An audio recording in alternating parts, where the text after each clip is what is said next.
overspent. I have no doubt in my mind that money was spent, but it's like pulling teeth to find out how it was spent. Comptroller General of the United States David Walker, tonight at 8 Eastern and Pacific on C-SPAN's Q&A.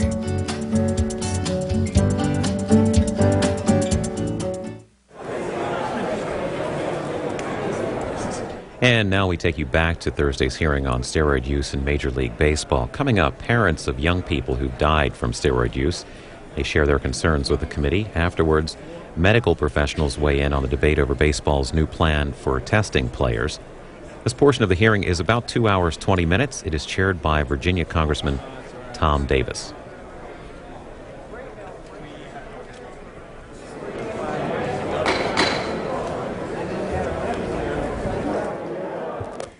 I want to move to our second panel of witnesses, and members will be coming and filtering in as we return from votes. We have Dr. Denise and Mr. Raymond Garibaldi, the parents of former USC baseball player Rob Garibaldi, who committed suicide after steroid use. We have Mr. Donald Hooten, Sr., the director, chairman, and president of Taylor Hooten Foundation and father of high school baseball player Taylor Hooten, who committed suicide after steroid use. We have Dr. Nora D. Volkoff, the director, National Institute of Drug Abuse, National Institute of Health. Dr. Gary I. Wadler, associate professor of clinical medicine, New York University School of Medicine. And we have Dr. Kirk Brower, associate professor of psychiatry, University of Michigan Medical School, and executive director, Chelsea Arbor Addiction Treatment Center, and Dr. Elliot J. Pellman, the medical advisor to Major League Baseball.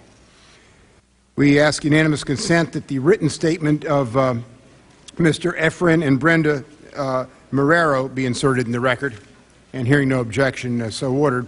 It's a policy of this committee that all witnesses be sworn before you testify, so if you'd rise with me and raise your right hands. Solemnly swear the testimony you're about to give to be the truth, the whole truth, and nothing but the truth. Thank you. Your entire statements are in the record. There is a light in front that will turn green when you start. It will turn yellow after 4 minutes and red after 5. This is a very important subject, and I think to some of you, we understand if you have to go over, but I just want to advise you that your entire statement is in the record. This is a very important topic, and I thank each of you for taking the time to be here with us today to share it. Mr. and Dr. Garibaldi, I'll start with you. Honorable Davis and members of the committee, as a licensed psychologist and more so parent, I thank you for the honor of addressing this committee today. My husband's and my personal interest in your efforts emanates from our son Rob, who with the exception of his size had all the makings of a professional baseball player. We were living on the San Francisco Peninsula when Rob was a little leaguer, watching with excitement the accomplishments of his local sports heroes, Barry Bonds and the Bash brothers, Mark McGuire and Jose Canseco. Their successes fueled his dreams. He had both the talent and the desire. To Rob, baseball was life. By the time he reached high school, his skill at baseball was considered remarkable. In fact, his dream of playing in the major leagues came very close to reality. Dr. Garibaldi, could you pull the microphone a little closer? Because as they open the doors and stuff, it's just a little there. Thank you. Rob turned down the New York Yankees in 1999 in order to accept a full scholarship at the University of Southern California, and then he played for USC in the 2000 College World Series. As a teen, Rob was told by all working with him, coaches, trainers, and scouts, that the only way to improve his game was to get bigger. With the exception of size, he had all the tools Major League scouts considered in a potential draftee: running speed, throwing skills, defensive skills, and hitting skills. Getting bigger began with working out diligently and using creatine. Creatine was supplied by a scouting team sponsored by the California Angels when he was 15. In fact, Mr. Garibaldi, could you move the microphone closer to you, too? This is very important. I want everyone to hear this. Thank you. In fact, this and other performance-enhancing supplements, such of which the FDA purport as food, were given to him throughout his baseball career. We were told they were like vitamins. When weightlifting, nutrition, and supplements did not produce the desired results, Rob was encouraged to obtain and use steroids. Rob obtained his first cycle of steroids after graduating high school. He traveled to Tijuana, Mexico with a friend, and within an hour had a prescription and purchased steroids from a pharmacy there for himself and other friends. Rob also implicated his trainer at USC as assisting his use of steroids so as to gain 20 pounds. At 16, 5'9", and 130 pounds, Rob was far from being a prototype designated by Major League Scouts as desirable. Their goal weight for Rob was 185 pounds. By the 2002 Major League Draft, steroids had made good on their promise. Rob was a power hitter, 5'11", and weighed 185 pounds, but he was not drafted. Steroids had taken an insidious hold with scouts, commenting he was a head case.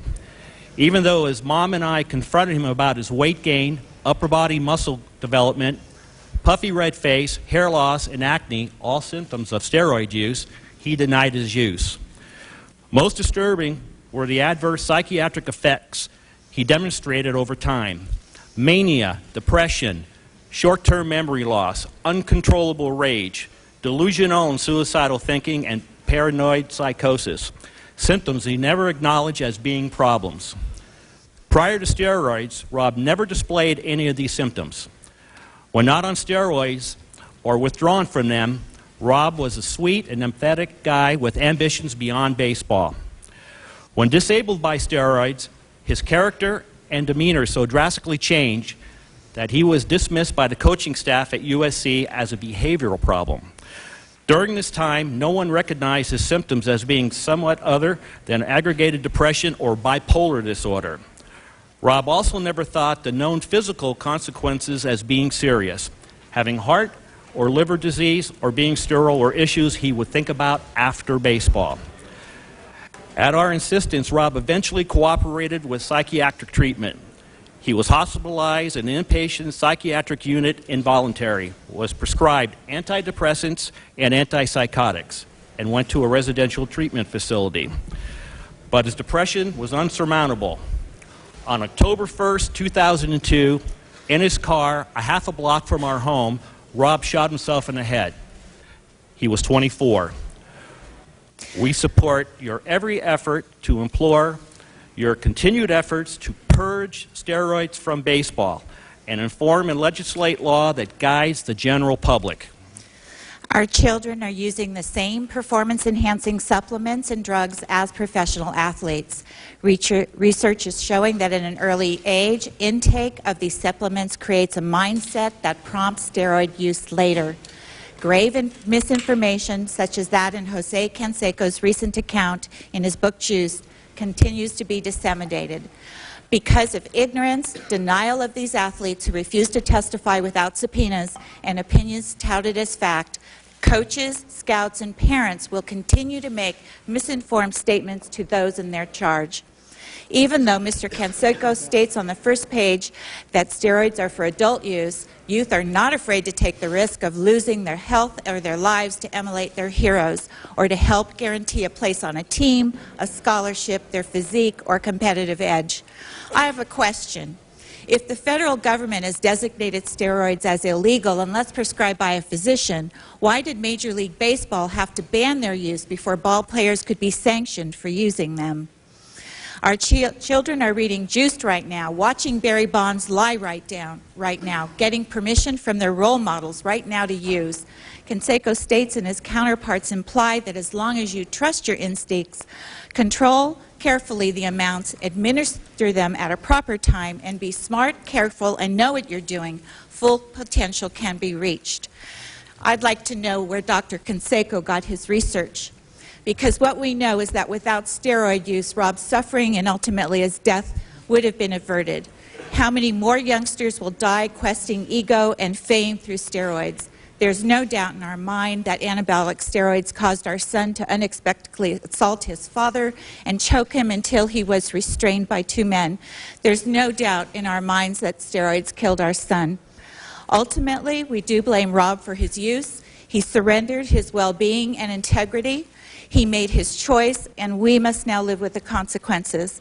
However, with his sports heroes as examples and Major League Baseball's blind eye, Rob's decision was a product of erroneous information and promises.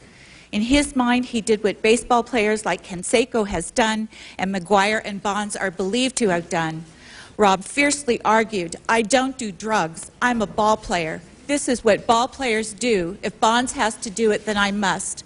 We miss him terribly. In Rob's name and the name of athletic excellence, we thank the committee for defining and demanding responsibility for those who are admired and for communicating to our nation that the win at all cost attitude that prevails is much too dangerous a game for our youth or for anyone. Baseball is not life. Baseball is a game. Thank you very much. Mr. Hooten. Mr. Davis, Mr. Waxman, Congressman, 20 short months ago, our youngest son, Taylor, took his own life. He was 2 weeks away from beginning his senior year in high school. He was carrying a 3.8 average, made excellent scores on his SAT tests, and he and I were preparing to make college visits. Taylor was well liked by all who knew him. Adults tell us he was one of the nicest young men they ever knew, extremely well-mannered. His kids thought he was one of the nicest kids on campus, a real ladies' man, quite a charmer. This past spring, Taylor would have been a starting pitcher on his varsity baseball team. But during the fall of his junior year, his JV coach told this 6'3", 175-pound young man that he needed to get bigger in order to improve his chances of making the varsity team. Taylor resorted to using anabolic steroids to help him achieve his objective. And like the Garibaldis, I am absolutely convinced that Taylor's secret use of anabolic steroids played a significant role in causing the depression, the severe depression that resulted in his suicide. And I've also learned that the events leading up to and including Taylor's suicide are right out of the medical textbook on steroids. Experts put the usage of steroids amongst our high school kids at about 5 to 6% of the overall population. Some of the experts I talked to use numbers more like 1 million kids doing steroids, not 500,000, and I have a personal belief that those numbers are the bottom end of the range, that number's higher. In some parts of the country, studies show that the usage amongst high school junior and senior males is as high as 11 to 12%. Let me put that in context. The kids in my part of the country tell me that as many as 1/3 of the boys that show up to play football under the lights on Friday night are juicing. A number of factors are contributing to the increase in usage amongst our kids. You've asked me to talk about one of them, and I'm happy to do that. I believe the poor example being set by professional athletes is a major catalyst fueling the high usage of steroids amongst our kids. Our kids look up to these guys. They want to do the things the pros do to be successful. And with this in mind, I have several messages for the professional athletes. First, I am sick and tired of having you tell us that you don't want to be considered role models. If you haven't figured it out yet, let me break the news to you that whether you like it or not, you are role models. And parents across America should hold you accountable for behavior that inspires our kids to do things that put their health at risk and that teaches them that the ethics we try to teach them around our kitchen table somehow don't apply to them. Second, our kids know that the use of anabolic steroids is high amongst professional athletes. They don't need to read Mr. Canseco's new book to know that something other than natural physical ability is providing many of you with the ability to break so many performance records, that provides you with the opportunity to make those millions of dollars. Our youngsters hear the message loud and clear, and it's wrong. If you want to achieve your goal, it's okay to use steroids to get you there because the pros are doing it. It's a real challenge for parents to overpower the strong message that's being sent to our children by your behavior. Third, Players that are guilty of taking steroids are not only cheaters, you are cowards. You're afraid to step on the field to compete for your positions and play the game without the aid of substances that are a felony to possess without a legitimate prescription, substances that have been banned from competition at all levels of athletics. Not only that, you are cowards when it comes to facing your fans and our children. Why don't you behave like we try to teach our kids to behave? Show our kids that you're man enough to face authority, tell the truth, and face the consequences. Instead, you hide behind the skirts of your union, and with the help of management and your lawyers, you've made every effort to resist facing the public today. What message are you sending our sons and daughters? That you're above the law? That you can continue to deny your behavior and get away with it? That somehow you're not a cheater unless you get caught? Your attorneys say they're worried about how your public testimony might play in a court of law. But how do you think your refusals to talk are playing in the court of public opinion? Let me tell you that the national jury of young people have already judged your actions and concluded that many of you are guilty of using illegal performance-enhancing drugs.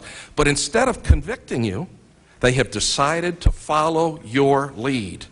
And in tens of thousands of homes across America, our 16 and 17-year-old children are injecting themselves with anabolic steroids, just like you big leaguers do. Your union leaders want us to be sensitive to your right of privacy. Right to privacy? What about our rights as parents? Our rights to expect that the adults that our kids all look up to will be held to a standard that does not include behavior that is dangerous, felonious, and is cheating. How about a short message for management? We can't leave them out. Major League Baseball and other sports need to take serious steps to stop the use of steroids. Slapping a player on the wrist with a 10-day suspension, I didn't even know about the $10,000 thing until this morning. But a 10-day suspension is just one more signal to our children that you're not serious about ridding the game of this junk. Forcing a pro, even at worst, to miss 10 games is asking him to miss 6% of a season. Let's put that through the prism of the glasses of a high school student. Forcing a high school student to miss 6% of his season is asking him to sit the bench for less than one game. And we shouldn't be talking about whether or not to put asterisks next to these guys' records. They ought to be thrown out of baseball, and we ought to be turning them over to the authorities to have them arrested and put in jail for the behavior that they've done. Why don't you implement a program that we've heard about today that's a lot closer to the Olympic standard, where cheaters are not able to compete for 2 years after their first offense and banned for life following the second? Just maybe our kids will get the message that you're finally serious about solving this problem. Let me add to the whole discussion that this is not about a collective bargaining agreement. Guys, we are way past that. Steroid usage has become a major health issue and that is affecting the lives and health of our kids, and I encourage the members of Congress to please deal with it in such a manner. A critical weapon that we have in this battle is education. Our students need to know that these drugs can seriously harm them, but I'm convinced that trying to warn 16-year-olds about the danger of liver cancer or having a heart attack probably going to fall on deaf ears, which is why I believe our first targets for education have to be our parents and our coaches. Our parents need to know the dangers of this drug, how to recognize the warning sign, and understand the importance of supervising this with our kids. Our coaches have to be more responsible and accountable for dealing with this situation with their teams. Coaches across the country need to be certified and credentialed to have to pass a test to prove that they are competent to supervise our children. As part of the certification, they need to be trained about steroids and other performance-enhancing drugs and trained to know what to do about it when they find it. And finally, they need to be held accountable for ensuring that their teams are steroid-free. To help fill the education void, we have formed the Taylor Hooten Foundation for Fighting Steroid Abuse. the nation's first private organization in this area, working in conjunction with experts like Dr. Gary Wadler here on my left. We would like to explore ways to work with you and others in the government to make your our foundation a part of your work going forward. On behalf of my son, Taylor Hooten, Rob Garibaldi, and Efren Marrero, whose parents are with us today, let me implore you to take steps to clean up this mess. Please help us to see that our children's lives were not lost in vain. You have the power to do something about it, and we're counting on you to do so. Thank you. Thank you very much, Mr. Hooten. Ms. Volkov. Dr. Volkov, thank you for being with us. You need to push your button. You have a button to turn it on. That's right. Now move it up close. There it is, yes. Thank you. Mr. Chairman and members of the committee, it is my privilege to be here today to discuss what science has taught us about the serious health consequences of anabolic steroid abuse. We are now facing a very damaging message that is becoming pervasive in our society, that bigger is better, and being the best is more important than how you get there. We're here today because of the reports of anabolic steroid abuse by professional athletes, many of whom are regarded as role models by today's young people. There is great risk that adolescents will be vulnerable to these messages and will be far less concerned about the long-term health risks to their bodies and their minds. What are anabolic steroids and how do they affect the body? Anabolic steroids are synthetic versions of the primary male sex hormone testosterone. They can be injected, taken orally, or transdermally. They promote the growth of skeletal muscle and the development of male sexual characteristics. Anabolic steroids are controlled substances which can be prescribed to treat conditions such as body wasting in patients with AIDS and other diseases that occur when the body produces abnormally low levels of testosterone. However, the doses prescribed to treat these conditions are 10 to 100 times lower than the doses that are abused for performance enhancement. Let me be clear. Although anabolic steroids can enhance certain types of performance and appearance, they are dangerous drugs. And when used inappropriately, they can cause a host of severe, long-lasting, and often irreversible negative health consequences. These drugs can stunt the height of growing adolescents, masculinize women, and alter sex characteristics in men. Anabolic steroids can lead to heart attacks, strokes, liver tumors, kidney failure, and serious psychiatric problems. In addition, because steroids are often injected, users risk contracting or transmitting HIV or hepatitis. The research also indicates that anabolic steroids directly affect the brain. They affect some of the same reward circuits as other drugs of abuse, and with repeated use can produce addiction. However, they also affect areas in the brain that are normally regulated by sex hormones, and these actions account for many of the behavioral changes that occur with steroid abuse, such as aggression, depression, psychosis, mania. Some of these consequences persist long after the person stops taking the drug. Indeed, depression induced by steroid withdrawal can result in suicide weeks after drug discontinuation. Anabolic steroid abuse differs from the abuse of other illicit substances in that the initial use is not driven for the desire of the high or the euphoria that happens with drugs such as cocaine, marijuana, or heroin, but the desire of the abuser to enhance their performance and appearance, characteristics that are extremely important for adolescents. These effects of steroids, in addition, can boost confidence and strength, leading the abuser to overlook the potentially serious long-term damages that these substances can cause. I am pleased to say that NIDA has supported research that led to the development of two highly effective prevention programs, ATLAS, targeting male athletes, and ATHENA, targeting female athletes, which not only prevent anabolic steroid abuse, but also promote other healthy behaviors and attitudes in adolescents. Because school-sponsored athletics involve about 50% of high school students, these programs, which are sports-based, provide the opportunity to reach a large number of adolescents.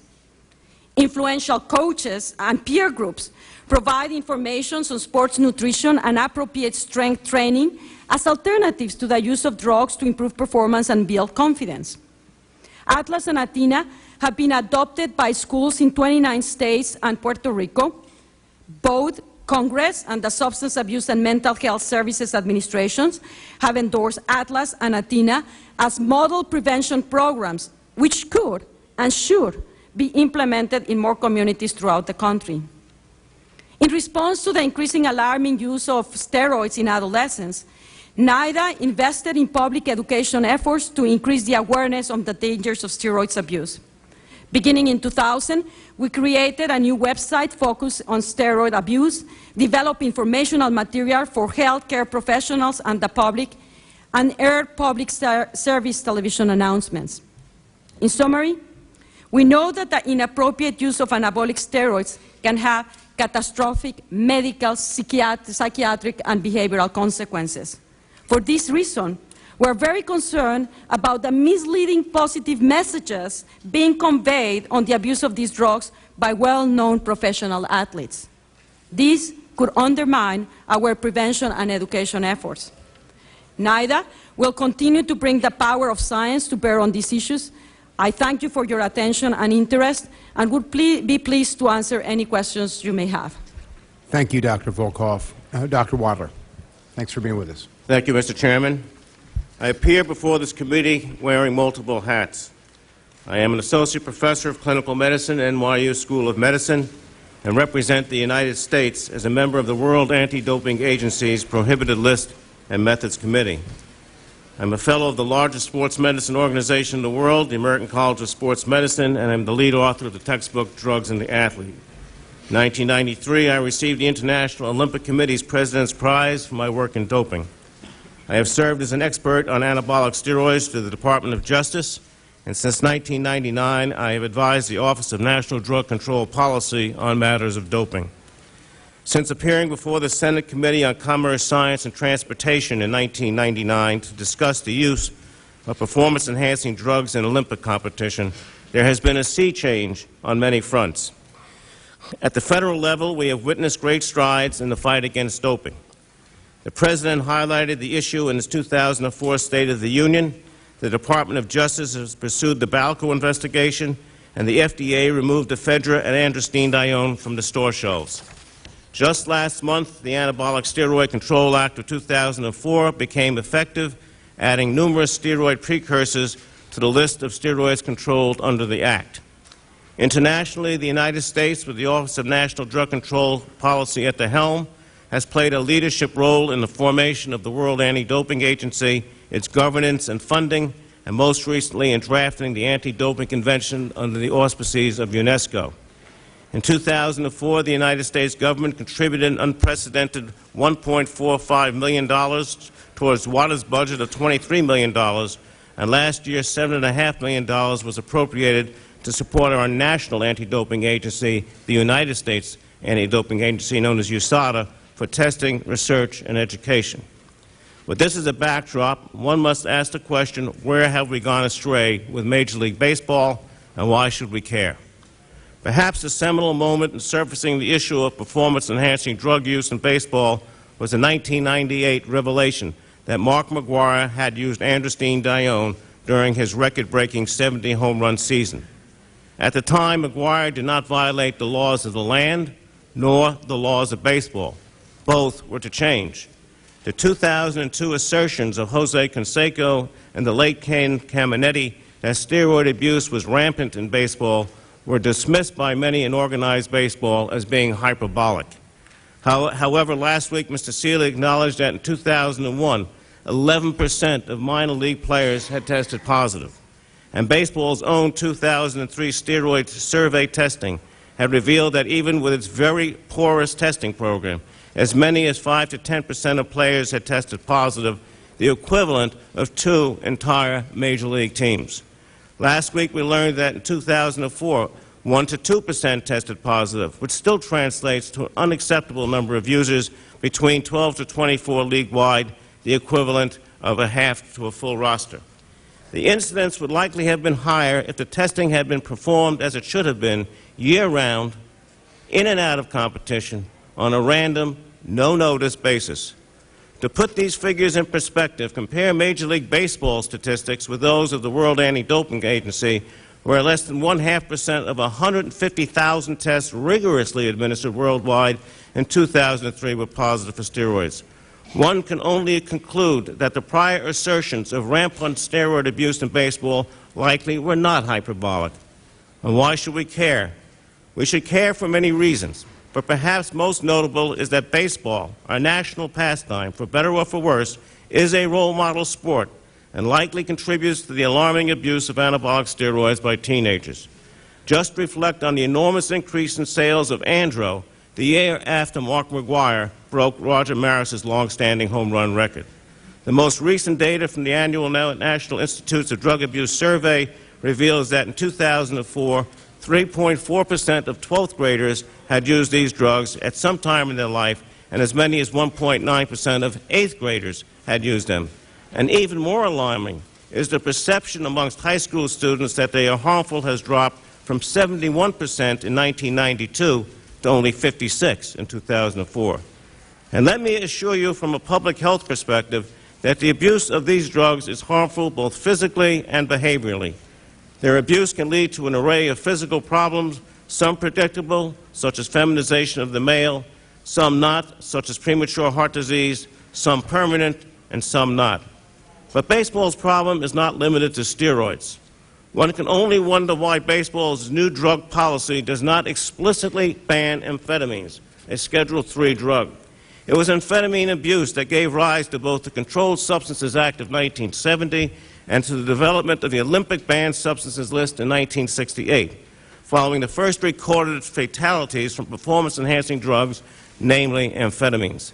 And while ephedra is now banned in baseball, subsequent to the heat-stroke death of Stephen Beckler, and it's being banned by the FDA, one should not lose sight of the fact that ephedra is closely related to the stimulant amphetamine. Why ephedra is banned by Major League Baseball while amphetamines are not remains an enigma. The position that the Players Association has taken with respect to amphetamines certainly leads one to suspect that they too are endemic in baseball. Finally, a few words about Major League Baseball's new drug policy testing program, which I had a brief chance to review. In my judgment, the policy at best, as we know it, can best be described as one of incrementalism, one designed to silence its critics, but not one designed to seriously rid professional baseball of the abuse of all performance-enhancing drugs. And to be sure, the devil is in the details, as we heard this morning with the word or. For example, while human growth hormone is on baseball's banned list, baseball will not conduct blood testing, which is the only way it can be currently detected. Doping is an exquisitely complex subject involving the interplay of numerous disciplines. In my opinion, the complexity of anti-doping far exceeds the capacity of baseball to design, implement, and monitor an effective, transparent, and accountable program. It's embodied in the World It is embodied in the world's anti-doping code, which I distributed to you this morning, and its international standards, and Major League Baseball should embrace them, as have other high-profile professional sports, such as men's professional tennis, soccer, and cycling. Organized baseball should heed the experience of the Olympic movement, which recognized that its very credibility was cracking under the weight of doping, and so it passed the anti-doping baton to WADA, the World Anti-Doping Agency, and to the national anti-doping agencies such as USADA. I am pleased to note that baseball has taken one significant step in that direction by contracting out its anti-doping laboratory services to a WADA-certified accredited laboratory. At a minimum, and now I'm being very, very specific, as a next step, Major League Baseball should adopt the WADA list, which I distributed this morning, of prohibited substances and methods in its entirety. The list is a continuously evolving product reflecting countless man-hours by scientists and physicians from around the world. It is endorsed by sporting bodies worldwide as well as by world governments, including the United States. While the potential of a 2-year sanction for steroid abuse, as called for in the World Anti-Doping Code, may make baseball hesitant to embrace the code, baseball should be mindful that the code calls for sanctions to be reduced in, quote, exceptional circumstances, close quote, and provides for the possible reduction or elimination of the period of ineligibility in the unique circumstances where the athlete can establish that he had no fault or negligence in connection with the violation. And furthermore, the United States Anti-Doping Agency, USADA, is in the best position to implement the best practices of doping control in baseball in conformity with requirements of the World Anti-Doping Code. Finally, only when baseball demonstrates its unabashed commitment to drug-free sport will it fully regain the confidence of its fans and once again deservedly become America's favorite pastime. Thank you.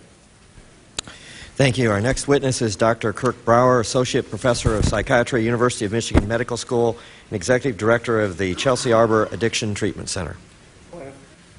I want to thank members of Congress for inviting me to testify here today. I will focus mostly on psychiatric side effects. May I have first slide, please? Illicit use of anabolic androgenic steroids has been associated with a variety, not mine, has been associated with a variety of adverse psychiatric effects. We can cancel that slide since it's not mine. Illicit use of anabolic androgenic steroids has been associated with a variety of adverse psychiatric effects, which I define here as disturbances in mood, thinking, behavior, and perception. The most frequently described of these effects are major mood swings, ranging from mania to depression, suicidal thoughts and behaviors, marked aggression, including homicidal thoughts and behaviors, sometimes called by users roid rage. In addition, grandiose and paranoid delusions and addiction can occur. Mania, or its less severe form known as hypomania, aggression and delusions typically begin during a course of using steroids, whereas depressive episodes and suicide attempts are most likely to occur within 3 months of stopping use, that is, during the period we call steroid withdrawal. Fortunately, most psychiatric effects, we believe, such as mood swings, are reversible with medically monitored cessation of steroid use, but not always, as you have heard this morning.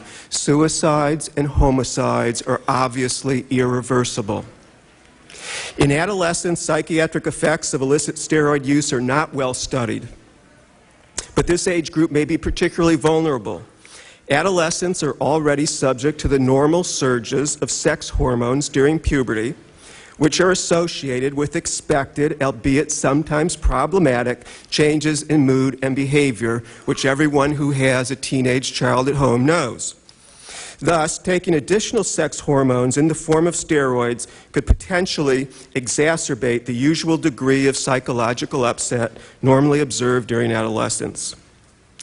Suicide is the third leading cause of death among young people aged 15 to 24 years of age, following unintentional injuries and homicide. This statistic is especially troubling because steroids can increase suicide risk in an age group that is already at risk. The true rate of adverse psychiatric effects among steroid users is unknown. One controlled study of 160 athletes reported that 11% were diagnosed with major depression and that the psychiatric effects were dose-related. The higher the dose, the greater the risk. Another study found that 3.9% of 77 illicit steroid users had made suicide attempts during the withdrawal period. Rates of completed suicides, however, are especially hard to estimate. In a series of 34 forensically evaluated deaths among male steroid users, 11 users committed suicide, 9 were victims of homicide, 12 deaths were judged as accidental, and 2 were indeterminate. The gold standard of drug studies is the placebo-controlled, double-blind, randomized trial. There are at least 4 such studies that employed relatively high doses of steroids in human subjects. Averaging across studies, the incidence of prominent irritability or hypomania was 5%. Another study found that during steroid withdrawal, 10% developed significant depressive symptoms, including 3.2% who met full criteria for major depression. These gold standard studies, however, are likely to underestimate psychiatric effects. Illicit steroid users, as you've been told, typically consume 10 to 100 times the therapeutic dose. By contrast, the maximum doses that can be ethically prescribed in the gold standard studies are 5 to 6 times the therapeutic dose, or up to 20 times less than that illicit users take. At least 165 cases of addiction or dependence on steroids have been documented in the medical literature in individuals who chronically consumed high doses and combinations of steroids taken as pills and/or injections for non-medical purposes. No cases of dependence have been associated with legitimate prescriptions of steroids used at therapeutic doses for medical purposes. How teenagers and student athletes regard the use of steroids by professional athletes has not been investigated. However, studies of other drugs suggest the following. First, the adolescent's peer group is probably a more important influence than adults, although adult role models can be important. Second, adolescents' use of a drug is influenced by their perception of how harmful that drug is. In other words, the more harmful they perceive a drug, the less likely they will take it. And unfortunately, use of steroids by famous athletes who appear so well in the media probably contributes to the perception that steroids are not harmful. Thank you.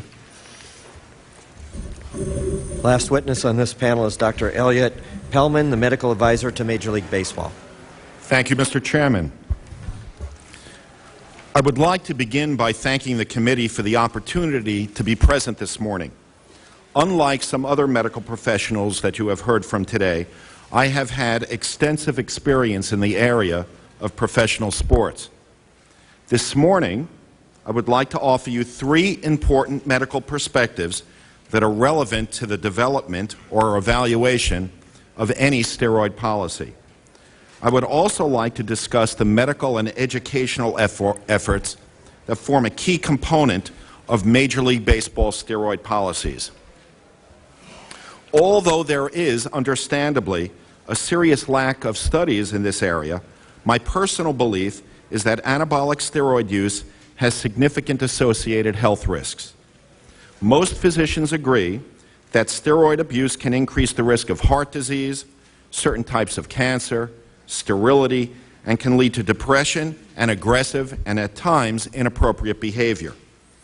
More importantly, in professional sports, anabolic steroids can create a working environment that is unfair and unbalanced. Those who use steroids have a competitive advantage, and others may feel forced to take steroids to even the playing field. When one fully appreciates this perspective, it becomes clear that steroid use is like an insidious, contagious disease. In structuring programs to deal with steroids, it is important to approach steroids like the disease it is. Second, the complexity of the steroid problem in professional sports in America has been significantly increased by the federal government's deregulation of nutritional supplements and pro-hormones in the 1990s. Despite recent changes in the law, there is an entire generation that has been potentially contaminated by the belief that the uses of such substances is in fact legitimate. In creating an effective drug program, one must take into account the reality of the damage that has been caused by the deregulation of nutritional supplements. Last, in evaluating the severity of penalties imposed under any program, an element of reality is necessary. My experience in the National Football League suggests that other than deliberate cheating, the most common reason for a positive test is the ingestion of a dietary supplement that is contaminated with a banned substance that is not listed on the label. When one begins talking about 2-year suspensions or lifetime bans for professional athletes, it is important to remember that while athletes must be forced to take responsibility for what they put in their bodies, honest mistakes do occur. Commissioner Seelig has described in some detail for all of you the substance of the Major League Baseball's new drug testing program. I am also very familiar with the National Football League's program. On balance, baseball program compares favorably with any of the other professional sports leagues, including the NHL, the NBA, and the PGA. Above a certain critical threshold of testing, there will always be individuals, whether or not baseball, NFL, NCAA, and the Olympics, who will attempt to circumvent or cheat the testing program. This point is perhaps illustrated by the alleged use of athletes of several different sports of THG, the design of steroid that is the center of the Balco investigation. Therefore, the intent of a testing program must be to try to create an environment that is conducive for athletes to perform without feeling the need to cheat by taking steroids. But the program must also be flexible and innovative enough to change as the types of drugs change. I am comfortable that baseball program, like the NFL's, meets this goal. Our efforts with respect to steroids, however, are much broader than just drug testing and discipline. Last year, the Major League Baseball's medical staff visited in person all 30 Major League camps to provide players and baseball operations personnel an educational program on the health risks associated with the use of steroids. Participation in this program was mandatory, and we have followed up last year's program with individual calls or visits to presently approximately 2/3 of the teams. Major League Baseball continues to believe that the issue of steroids also must be addressed from the bottom up. As you know, Commissioner Seelig implemented a very aggressive minor league drug testing program in 2001. That program has continually been refined and strengthened. As a supplement to the testing program, we have produced a professional quality video in English and Spanish, which details the health risks and problems associated with steroid use. Minor league programs must view this video every year. We significantly enhanced this educational video this off-season, and the new video has been or will be shown in every minor league camp this spring. We have also made resources available to players that can be utilized on an individual basis.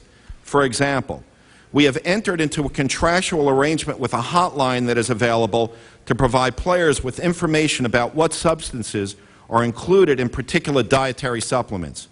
We have also strengthened and educated the Employee Assistant Providers Program at each individual club so that they are in a position to deal effectively with steroid-related issues associated with the major league and minor league players. We have also used the medical staffs on the individual teams as a resource in combating steroid use. Each of the last 2 years, we have had mandatory meetings for physicians and athletic trainers to educate and instruct them on the dangers of steroid use and to review with them the uncertainties associated with players using dietary supplements. A major component of that program is to emphasize to all club personnel that serious disciplinary ramifications they face in the event they enable use by any player, major league or minor league. Our educational efforts have extended to the highest levels of management in the game. Over the last 2 years, I have addressed the assembly of all general managers on 2 separate occasions on the issue of steroids and performance-enhancing substances. I have also had the opportunity to discuss steroid performance-enhancing substances at 2 separate owners' meetings as well. My strong sense is that on all levels of management in baseball are committed to the elimination of these substances. In this regard, there is no difference between the leadership in the Commissioner's office, between Major League Baseball, and the leadership of the National Football League. Looking ahead, Major League Baseball is committed to making every effort to eliminate the use of performance-enhancing agents, substances, from this sport. We are working to establish a program that will provide nutritional products to players that can be used without concern about potential contamination with pro-hormones.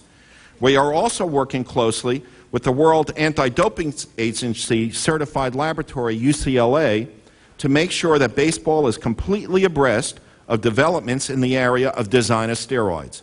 Finally, Major League Baseball is currently in the process of developing a funding arrangements that will hopefully speed the development of a urine test for human growth hormone. Thank you. Dr. Pellman, thank you, and I want to thank all of our witnesses here. I'm going to start the questioning with Mr. Sweeney.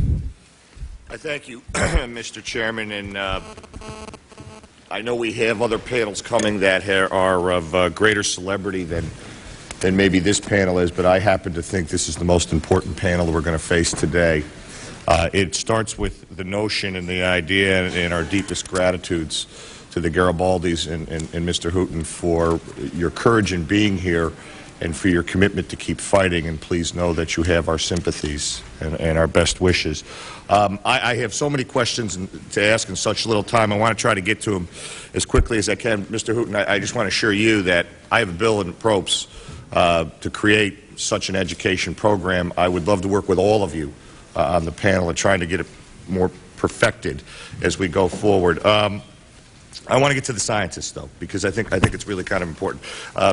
Dr. Wadler, you are not a member of USADA, correct? WADA is a different organization. I am not a member of USADA. So you have no vested interest I have here. no vested interest at all. You mentioned that Major League Baseball does use your labs. My understanding is they have used, actually the Montreal lab is what I understand, but a WADA accredited lab, yes. And you mentioned that in your testimony that you hope that they will adopt your list of prohibited substances. That's not the case now, correct? That's correct. You have the capacity to test for those in your labs now? Yes, we do. I want to make this point to you, and I hope you can reinforce it, that lab testing is only the final step in this process. That's correct. And in the current Major League Baseball agreement, or whatever the status of it is, because I'm confused as to whether it's in play or not in play at this point, there is no process in place other than the lab testing. In other words, the chain of custody that is critically important here, the monitoring of athletes during testing, during the entire test, and the amount of tests and the randomness of those tests are sketchy. Now, I have other questions that Dr. Pellman can answer on the randomness of it, but... Yes, I did not mention because of time, but World Anti-Doping Code, which you have, there are a series of international standards, which are highly complex documents. The one on testing, which I'm glad to make available to you, and it's on the WADA website, is 41 pages of highly detailed information of the utmost importance, remembering that these cases tend to be adjudicated and issues of a legal nature are incredibly important. So the standard is spelled out, it's used worldwide. Does it make any sense, and I don't mean to interrupt, but I'm going to try to rush it, does it make any sense not to employ a group like USADA to oversee that chain of custody into the lab process? To you? I personally believe there's no reason why this should not be done by an agency such as USADA. Thank you, Dr. Pellman, I am intrigued by your testimony and hope that when we're done we can spend some time to talk about some things. I am intrigued by the notion, or your assertion early in your statement, that there is a lack of studies in the area, and maybe you could clarify that, because I think Dr. Brower might have an issue with that. And I'll let you clarify first, and then I'm going to ask Dr. Brower if he would agree with you. Well, first, I'm talking as a physician and a scientist. It is very difficult to do studies on anabolic steroids.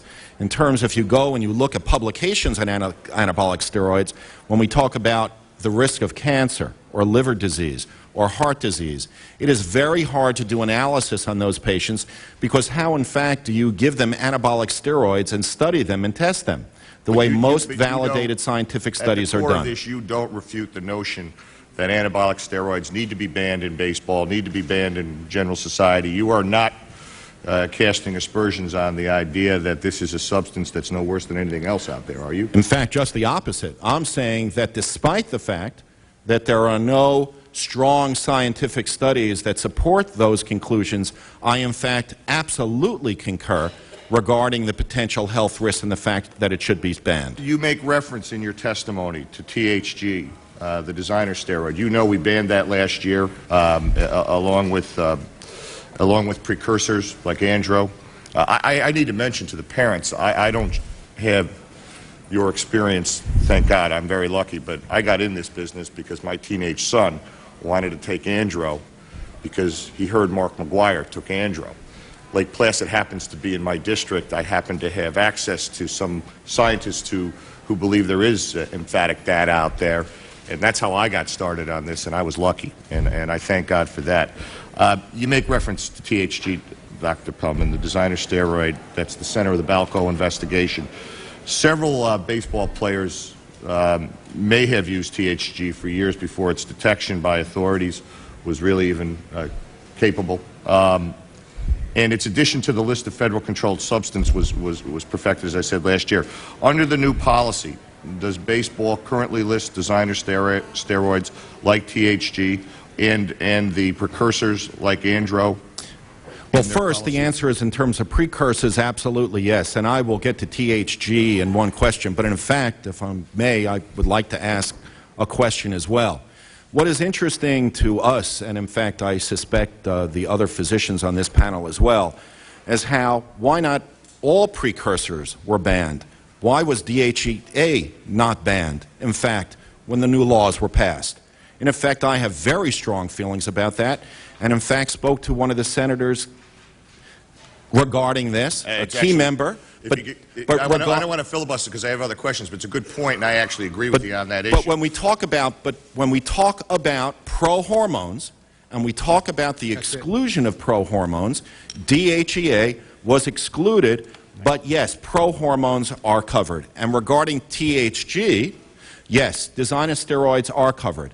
It is impossible to list steroids that you can't identify, but the intentions, and I suspect that Rob Manfred will address this later on, was in fact THG was added on, and the intention is that any designer steroid that is identified will be added on to that list. Thank the Chairman.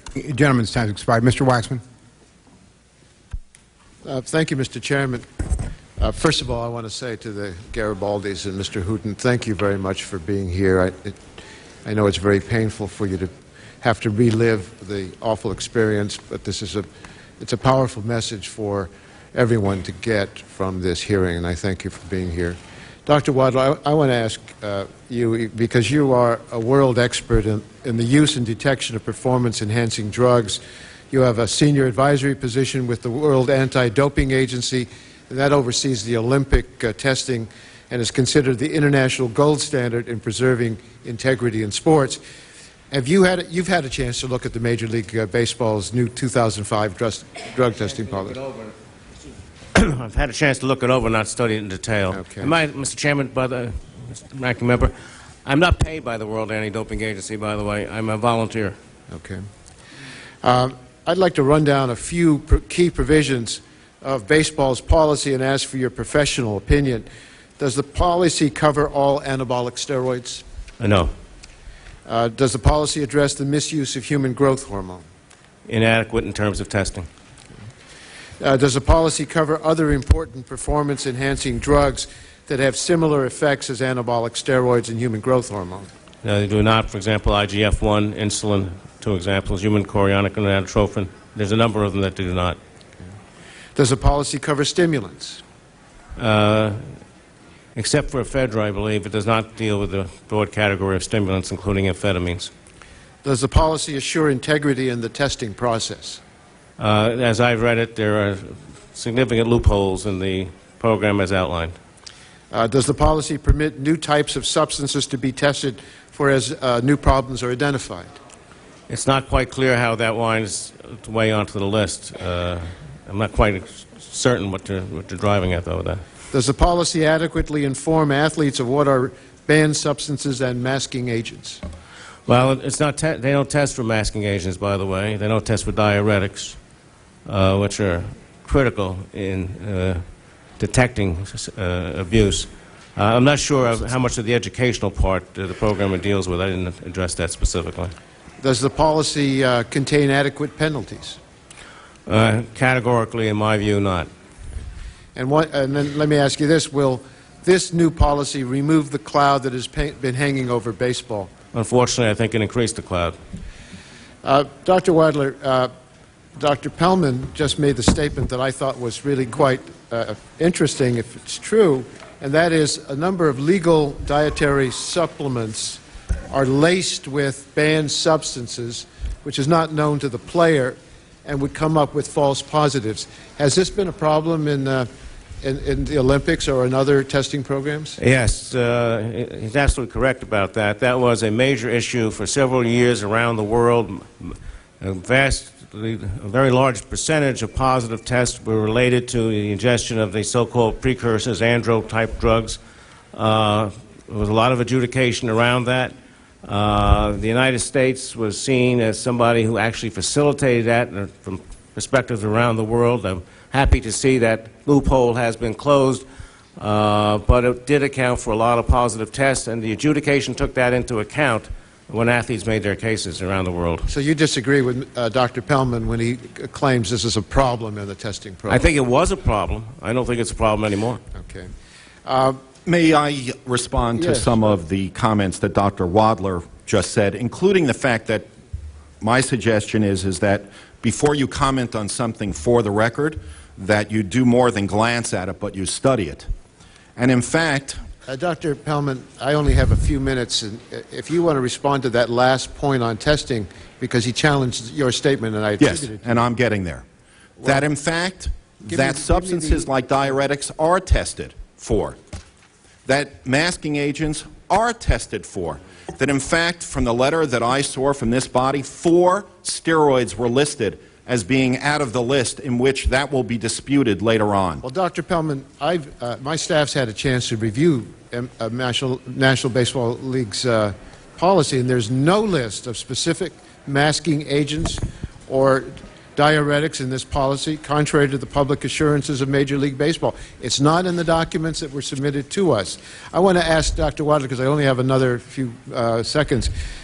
You suggested that the Olympic testing program is the right way to approach the Olympics, which happens every 4 years, and it's the wrong approach to sports like baseball with long seasons. Can you give us some examples of other sports that have adopted the Olympic testing program, and could the standard be applied to baseball and other sports at different levels?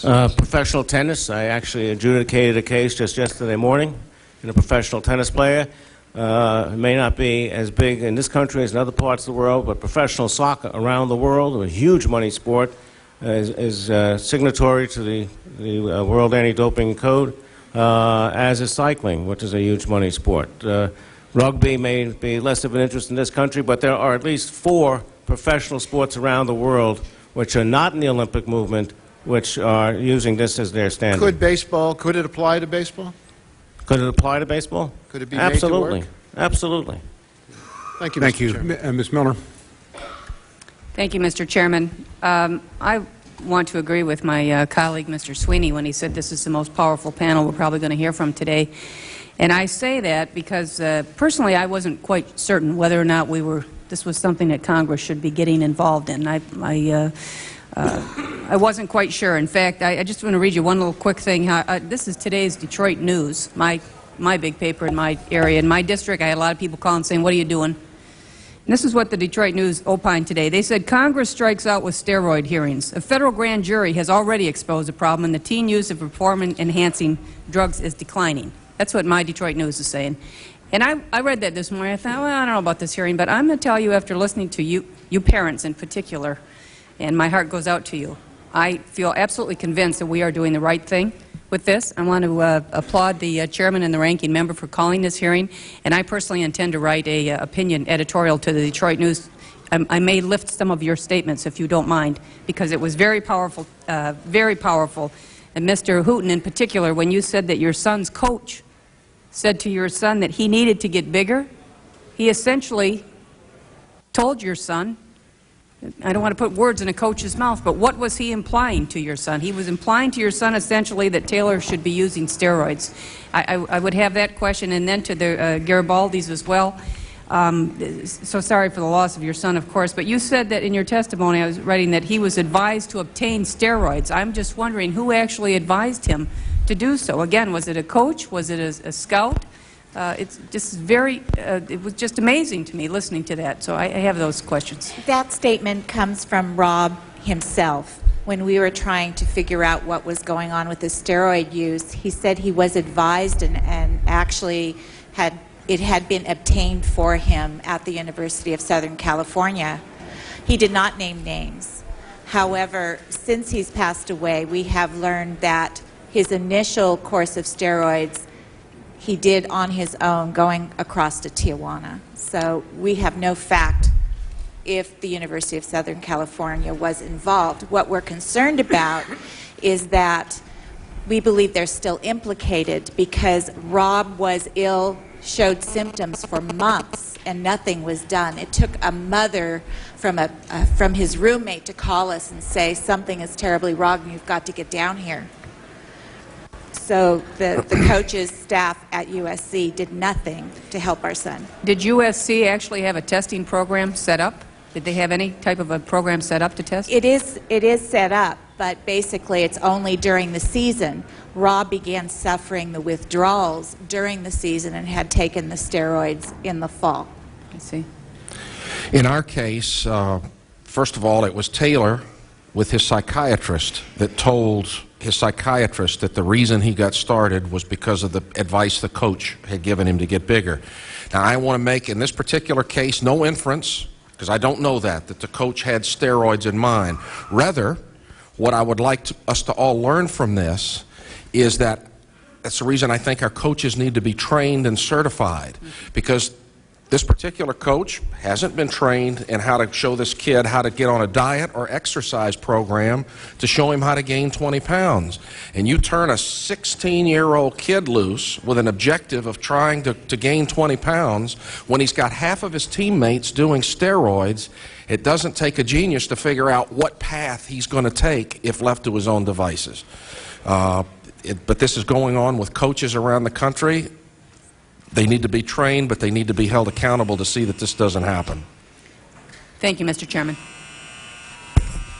Thank you very much. Mr. Cummings. Thank you very much, Mr. Chairman.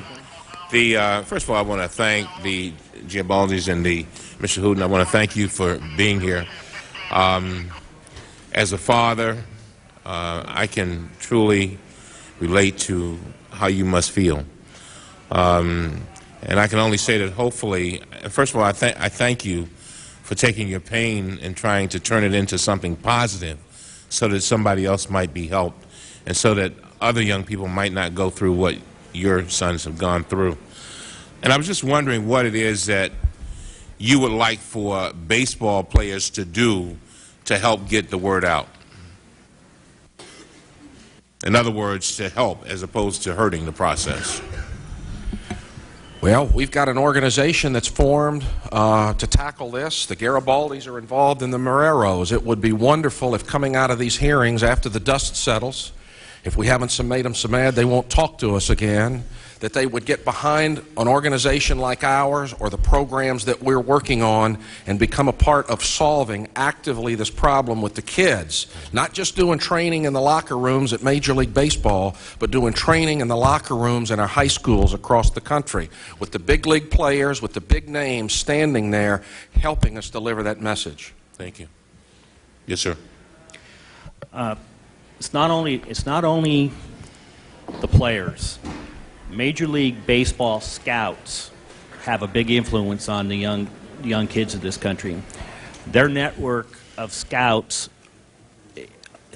evaluates every kid playing baseball in high school in this country. Their stats, everything, all their statistics are all there. This is where it starts. Major League Baseball in 1988, the average size player was 188 pounds. Today it's 220 pounds. These scouts indirectly talk to every high school coach, college coach, and get the point across to a kid who's a prospect exactly what they need to do to meet the profile that they desire. So they have an influence on our high school kids from the time they're 14, 15 years old.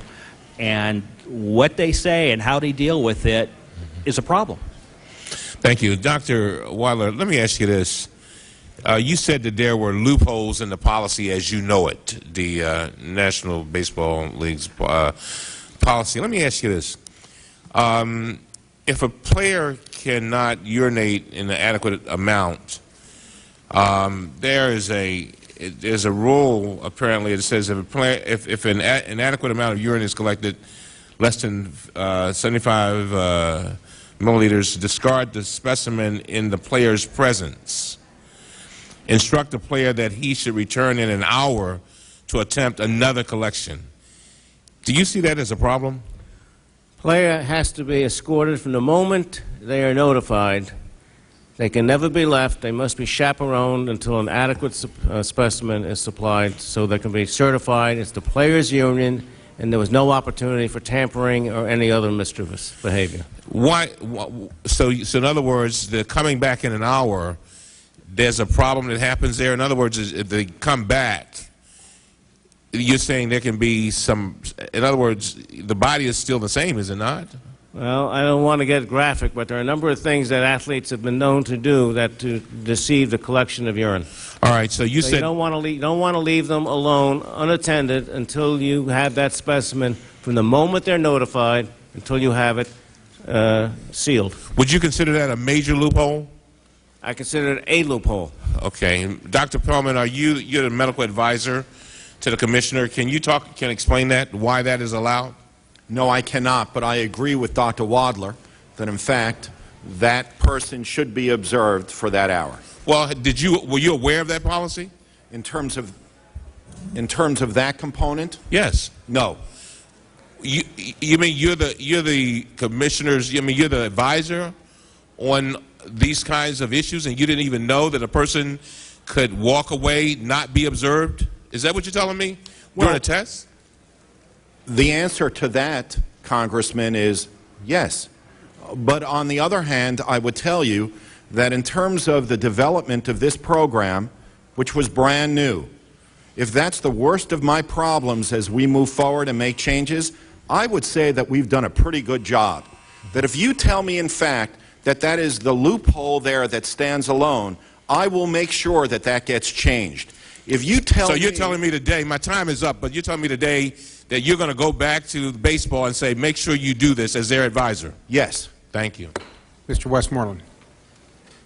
Thank you, Mr. Chairman. And I, too, want to thank the Garibaldis and Mr. Hooten and Miranda's for y'all's loss. And but my question, I guess, the first one is for Mr. Pellman. Now, Mr. Pellman, you are the advisor to Commissioner of Major League Baseball, is that correct? Yes, I am. So if he had asked you what the results of steroid use was, would you have answered him that there was a serious lack of scientific studies as to what it did? Well, first, I think we need to separate that out between I am and have published and do publish. And therefore, when I say things that are for the record, that is for the record, and I talk as a scientist. I understand, but... So therefore, my response to that is, I would have told the Commissioner that there are severe consequences, medical consequences, from taking anabolic steroids. However, do I have the literature that can be pulled to make my case in front of other scientists in terms of certain health risks that we assume? The answer is no. But would your answer would have been to him that there's no serious studies as to what the effects of the use of steroids are? Again, it depends upon how you define studies. In terms of when we talk about doing prospective analysis, and we talk about doing trial studies on drug studies, we take two groups of patients. We take patients and put them on a drug. We took patients that are not, that presume they're on the drug but may not be, and then we put them on something else, and then we follow that. You cannot do that humanistically when it comes to anabolic steroids. So therefore, the data that we look at is called retrospective. We pull data out, for example, with East German swimmers and others that have allegedly taken steroids. But the consensus, again, is, and my opinion strongly stated, is that anabolic steroids are unequivocally unhealthy for you and can lead to severe consequences, including death. But you didn't get that from reading studies about it. It depends, again, in terms of defining studies. Yes, there are studies out there, but again, we are talking about... Let's go on to the next question. And you also say that the most common reason for a positive test is the contamination. No, I said that in my experience in the National Football League, one of the more common, besides taking it and cheating it, the most common reason for being tested positive for anabolic steroids is, in fact, at least allegedly, taking a dietary supplement that contains a banned substance. So in other words, I could be taking a dietary supplement right now and be taking some controlled substance. In fact, there is no doubt about it, and in fact, it's one of the travesties of the dietary supplement industry right now.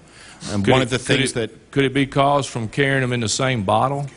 No, often it could be. Of course it could be, but it also could be because it's contaminated, and in fact, if you take a dietary supplement that does not contain a banned substance, it won't do anything for you, so therefore it increases their own marketing.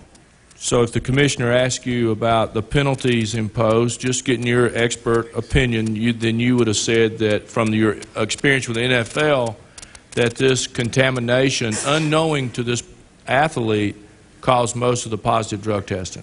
Could cause some of it, if not many, of the positive drug tests, yes. And Dr. Brower, can I ask you a question? You know, lately in sports, we've seen basketball teams run up into the stands. We've seen baseball teams jump over bleachers and dugouts to get to fans. Could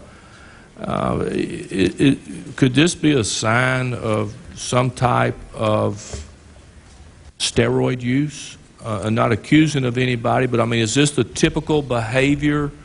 Because it seems that more and more of this is happening in sports today that we witness. And I know there's a lot of pressure from being a professional athlete, but could steroid use help this along? I'm not in a position to say for any given player whether they have used or not. I certainly have not examined these players, and I haven't seen their urine tests. It's also the case that these professional sports are going to attract athletes who are competitive and who have to be aggressive in order to be successful at their sport. So steroids, yes, may be involved, but I cannot say for sure. Can I interject a comment, though, about the issue of the science? Because I wanted to take a point there. Effectively, though, we cannot do studies where we can give steroids to a normal controlled population and compare it with those that don't get it. What we can do is studies in laboratory animals, and what these studies have shown unequivocally is that steroids do affect a wide variety of parameters that include your own physiology as well as behavior. And there is clear evidence, there are multiple studies in animals showing that if you give these anabolic steroids, animals are more aggressive. The gentleman's time has expired. Because there are no Democrats presently here, we will go to the Republican side and make it up when they come back. The gentleman from Indiana, Mr. Souter. Thank you very much. I don't think there could be anybody who heard the testimony of the Garibaldis or the Hootens and not be moved. And I particularly wanted to ask Mr. Hooten if the baseball stars had spoken out against steroids and performance enhancement drugs, do you think your son Taylor might be alive today? Yes, I do. Do you think? I wondered if you thought Rob might be alive today also. Without a doubt. Absolutely. Because they were their heroes? Well, so much so that he would videotape his heroes and break down frame by frame and try to emulate their swings. And, I mean, he was a student of the game, most definitely. This is so different than the other drugs we deal with, where many times the drug dealers and the pushers are not heroes, and it's a different set of problems. But here, professional baseball has a whole different set of responsibilities because it's different than heroin and cocaine. I also wanted to ask Dr. Volkall, and I want to thank you again for coming in front of our committee. You've been often a witness in front of our narcotics committee. You just gave some additional testimony on what we can know from at least laboratory animals, and it's hard to get human tests. But one of the critical things in baseball here is not just strength and aggression, but do you believe, and are any tests have occurred, whether it would impact hand-to-eye coordination, because that would be very critical as far as how it might impact a game.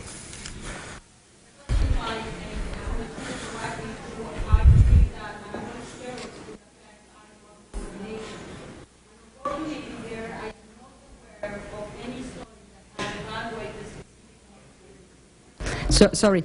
In my knowledge, I'm not aware specifically of studies that have evaluated the effects of anabolic steroids on eye motor coordination. I am aware of studies that have evaluated the effects of these anabolic steroids on cognitive performance, but not specifically on motor coordinations. Most of the studies have evaluated their effects on strength and endurance.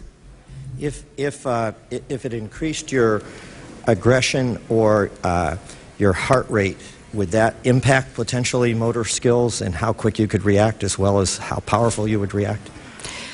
Definitely, and what we do know, for example, is that aggression is in part related to the activation of an area that we call the amygdala.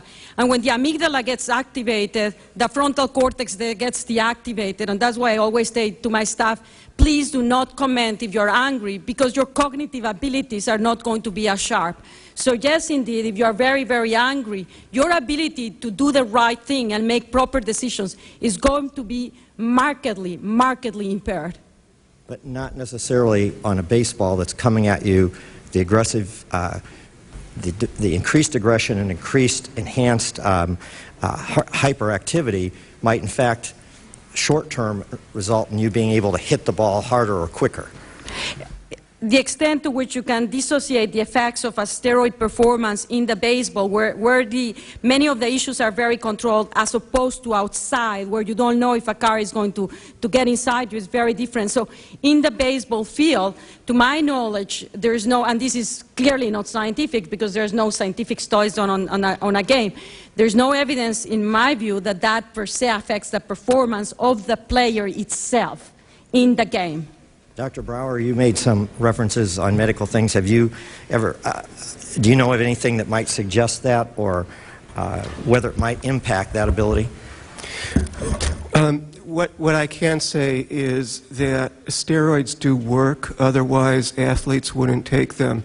There are studies not necessarily looking at specific coordination issues, but there are studies looking at development of muscle mass and muscle strength, and those studies are fairly conclusive that anabolic steroids can increase muscle mass and muscle strength. Is that going to be an advantage to every athlete? Maybe not, but to many athletes it will. Steroids will not turn me into a baseball player, but if I was a baseball player, they could give me an edge. Dr. Volk, I'd like to ask you another question. Our fastest growing and most difficult law enforcement problem in the United States is meth. And we have many proposals both here in Congress and at different state levels to regulate pseudoephedrine, which would be a manufactured form of ephedra. Could you talk about what similarities ephedra would have to pseudoephedrine, which is the key for meth? And the question here relates to stimulant drugs, ephedrine and pseudoephedrine, and amphetamine and methamphetamine. All of these drugs share a similar pharmacological effect, and that is they increase the concentration of a chemical called dopamine that allows you actually to perform faster. They also give you a sense of energy. They vary in terms of their potency. So some of these drugs are more potent in able to do this. Among the most potent is, of course, methamphetamine, and that's why it results in such a severe addiction. So it's a rather problematic when we're trying to send a message about crystal meth around the United States when Major League Baseball wouldn't even address ephedra, which has been illegal now for several years. Yes, even though it's a lighter dose, quite frankly, methamphetamines come in crystal meth even can come in lighter doses and heavier doses and result in faster addiction, longer-term impacts. Ephedra would be, in effect, what you're telling me, very similar to a lighter impact of pseudoephedrine, which is the key part of crystal meth. Correct. It's not the right message to send that one drug is bad and the other one is acceptable. And I think that's one of the reasons why we lose so much credibility in our education prevention campaigns. At the same time, we need to recognize that not all of the drugs are the same. and there are some that are more dangerous. Definitively, amphetamines are drugs that are dangerous and definitively produce addiction. There's no question about it. And so should we be sending the message that ephedrine versus pseudoephedrine is okay? No, we shouldn't. Thank you very much. The gentleman's time has expired. Okay. The chair now recognizes Mr. Marchant for 5 minutes. Thank you very much. Mr. Hooten, I think most of my comments and questions will be directed to you. I'm a neighbor. I live in Coppell. So nice to meet you. Glad to meet you. So let me say, first of all, I'm sorry for your tragedy. I appreciate all of your effort today in appearing before this panel. As you have been reading the newspaper in our area in the last 2 or 3 months, the district that I represent is South Lake, Colleyville, Grapevine, and Coppell in that area. We probably have several dozen professional athletes that live in our communities that play for the Rangers, the Stars, the Mavericks, and the Cowboys practice there in Irving. So these professional athletes are very, very important people in our community. They're very involved in our community. But the message that I'm most concerned about today is the message that Major League Baseball is sending to the student athletes in my district.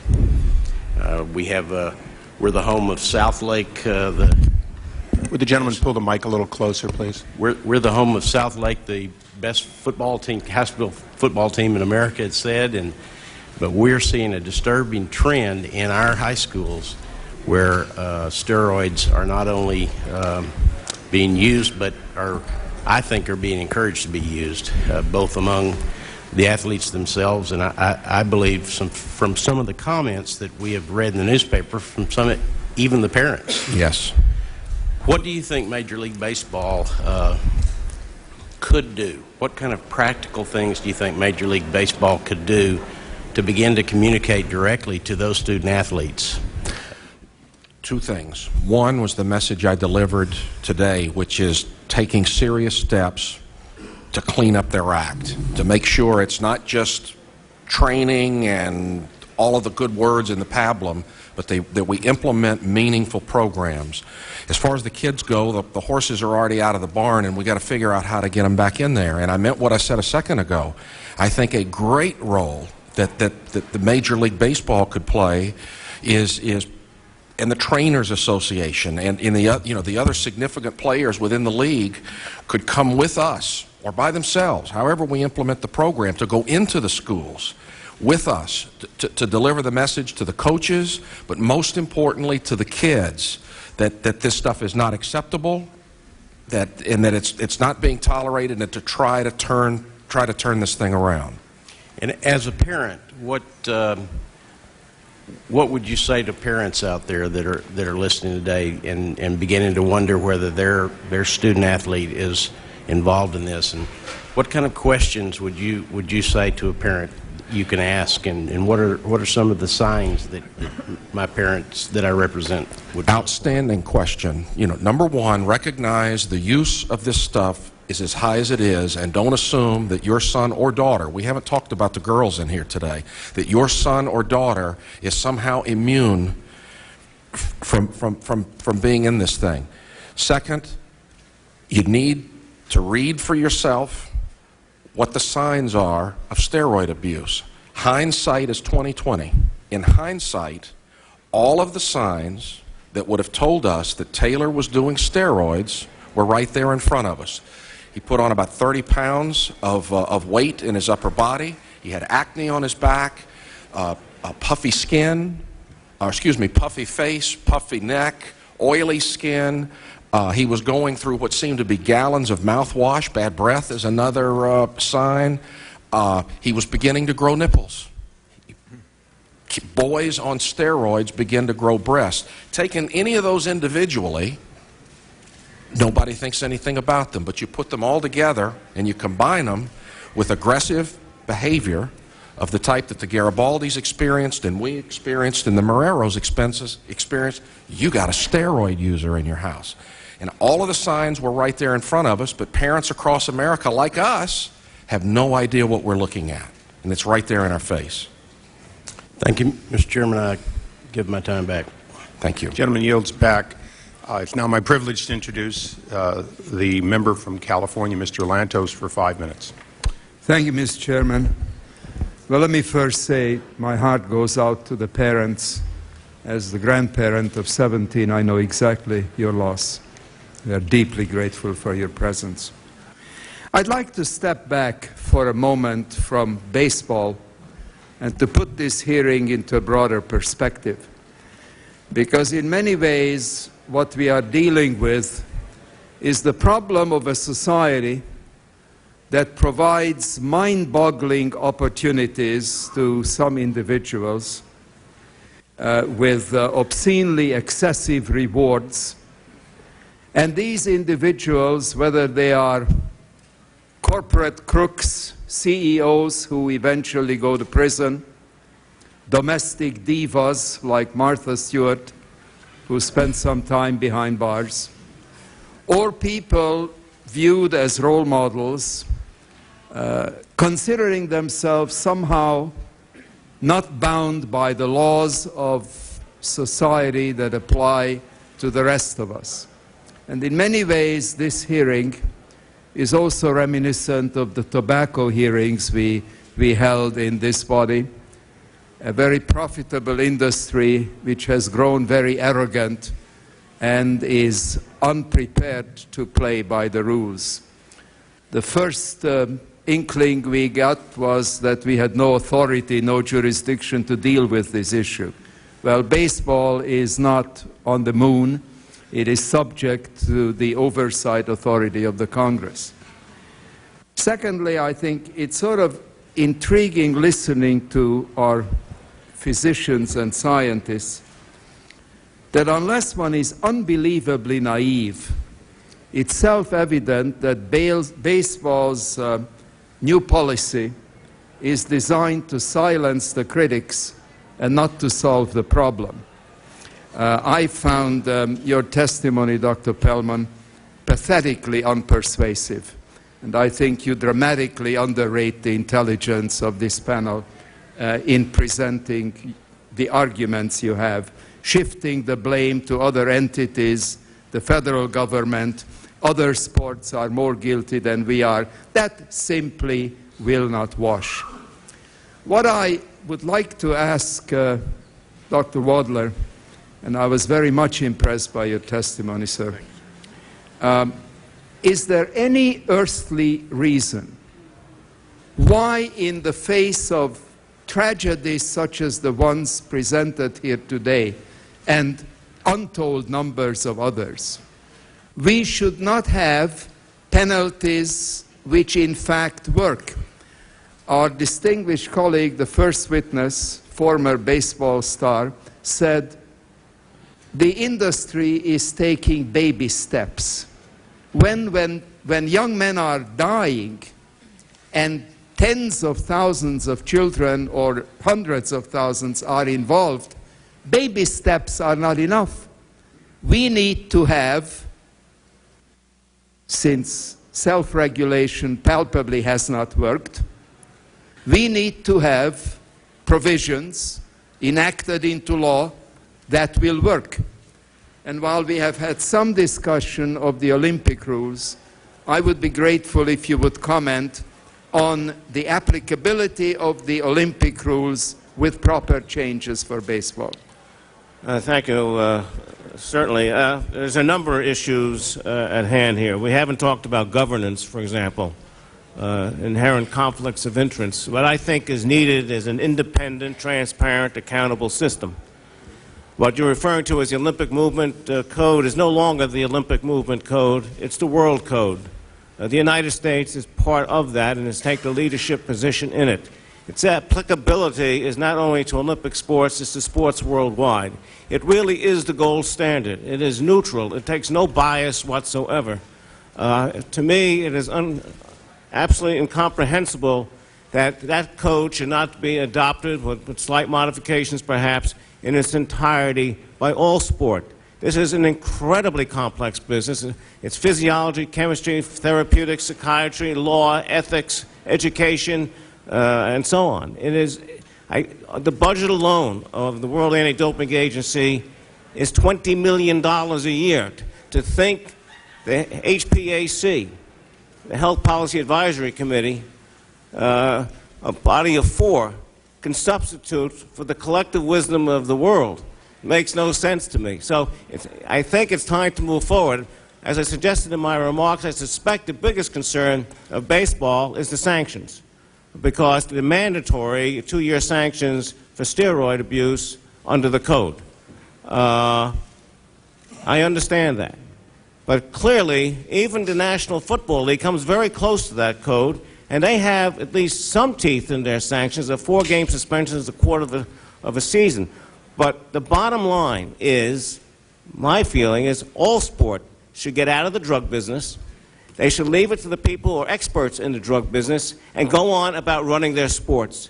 This has gotten far too complicated and far too expensive for them to deal with it on their own. So I think the day has come to move this agenda forward, to say that all sports should adopt that and use that as their gold standard, and the sporting bodies themselves should get out of the drug business, period. Thank you. Thank you, and I fully agree with you, sir. Thank you, Thank you, Mr. Lantos. Mr. Kanjorski, 5 minutes.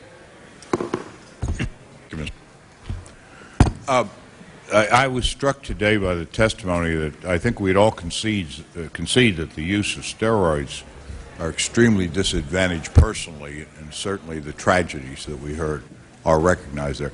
But I'm awfully struck by the fact that, and maybe I'm unfamiliar with the question, who manufactures these steroids? Who profits from them?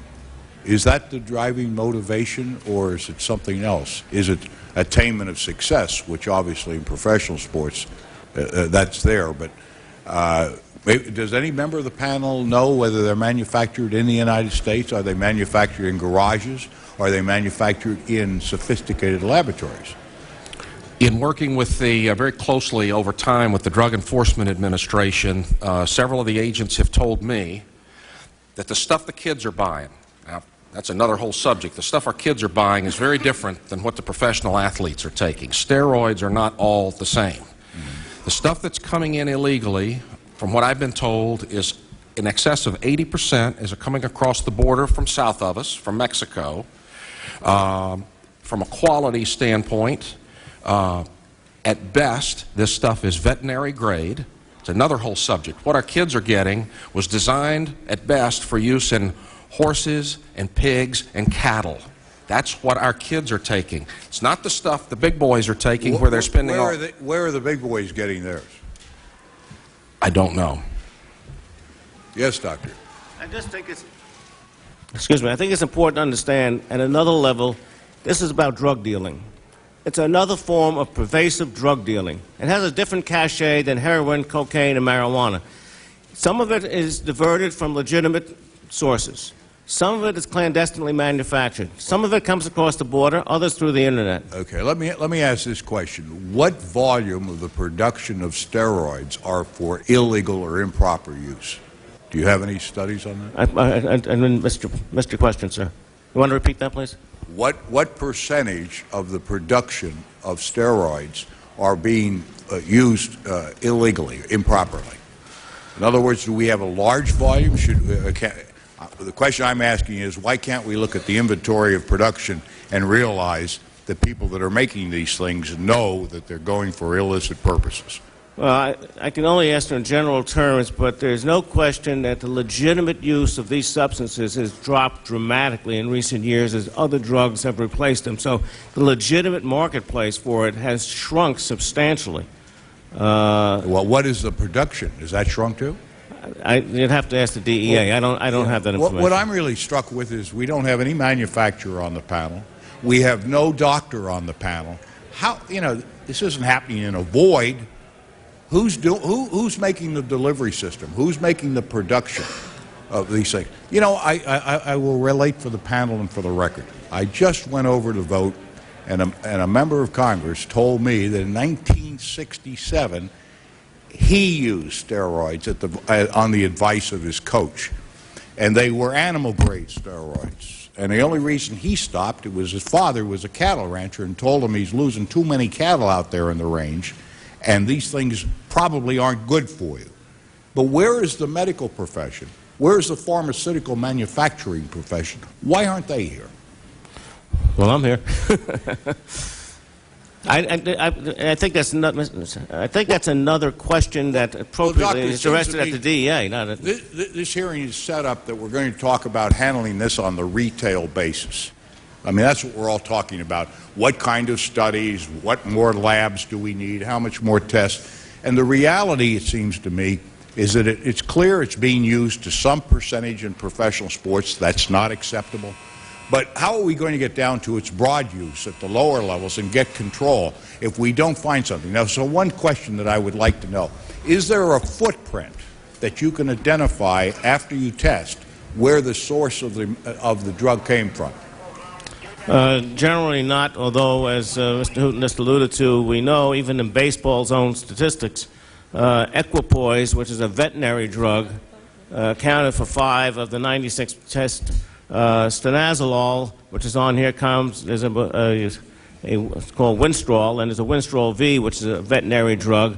Clenbuterol, which is not a steroid, which is on here, is also used in animals. So some of this is actually coming out of the veterinary world, not the human medicine world. Well, can't we require in our licensing and manufacture process that a footprint be entered into the drug that would be traceable after testing, so we would know what companies or what individuals knowingly are profiting from the manufacture and sale of these illicit? That's a very good question, but actually a number of years ago on EPO, which is another abused drug in other sports, endurance sports, we had met with Amgen to put a marker on the EPO. But the feeling was that it would cause such other issues in terms of approvals, going through drug approvals and so on, that considering the extent of abuse relative to use, that was dropped. And I'm not aware of any marker that exists in any of these products. But we would have the physical capacity to put a marker in. The gentleman's time is expired. That's probably beyond my expertise. And I want to I'm interject. sorry, but the generals, we've gone quite a bit over. We'll come back with a second round if necessary. Can we take a response to that? Okay, without objection. The other aspect that makes very difficult to do what you are doing is that unfortunate access to drugs now through websites. So actually you get drugs that are not just manufactured from the United States, from abroad. Moreover, if you go into the web, go Google and put anabolic steroids, no prescription, you'll get hundreds of thousands of hits. So you can now go as an adolescent in the privacy of your own home and order these things through the web delivered to you. Now, you will not know the quality, you will not know where they come from, which of course is very risky, but there's no regulation. So that makes it very, very problematic. I'd like to say that the vials that I found in Rob's bedroom after he died were not marked. There would be no way to trace them. The vials that were found in Taylor's bedroom all had Spanish writing on them. If you type on your computer, buy steroids, you will come up with thousands of sites. Over 1 million. The gentleman's time has expired. We will come back on the next question. The gentleman from Minnesota, Mr. Goodnick.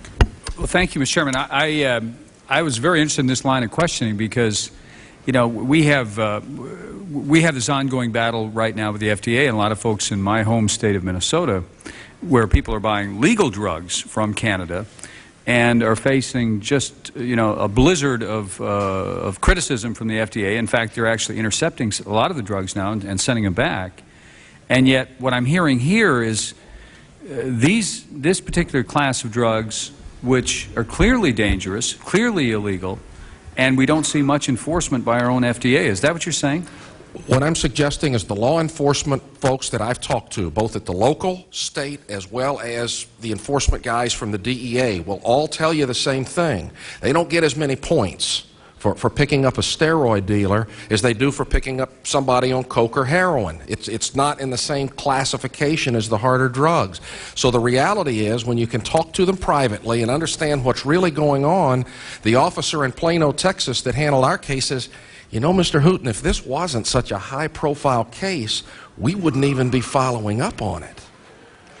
Steroids are not considered, it's a whole other can of worms. They're not considered hardcore drugs. I think we've learned today they are. And for whatever the rules are on the penalties that go along with the drugs, they don't incent our law enforcement agencies to deal with them. Now, that's a general statement, but I believe it's very accurate. Yes. Yes, there was an unintended consequence of the Controlled Substances Act of 1990 and anabolic steroids in terms of the sentencing guidelines, but those have been rectified with the recent enactment of the Anabolic Steroid Act of 2004. But the U.S. attorneys sort of were de-incentivized to pursue those cases. Could you explain what you mean by rectified? Apparently, the sentencing guidelines provide for a high degree of sentencing depending on amounts and so on. I'm not in that area, but I was sufficiently involved with several cases years ago with the Justice Department. That became obvious, and there was actually a review, I think it was under the DEA, as the consequences of the sentencing guidelines a couple of years ago, and U.S. attorneys from around the country had recognized that the sentencing guidelines were sort of de-incentivized how they use their budgets in prosecuting cases.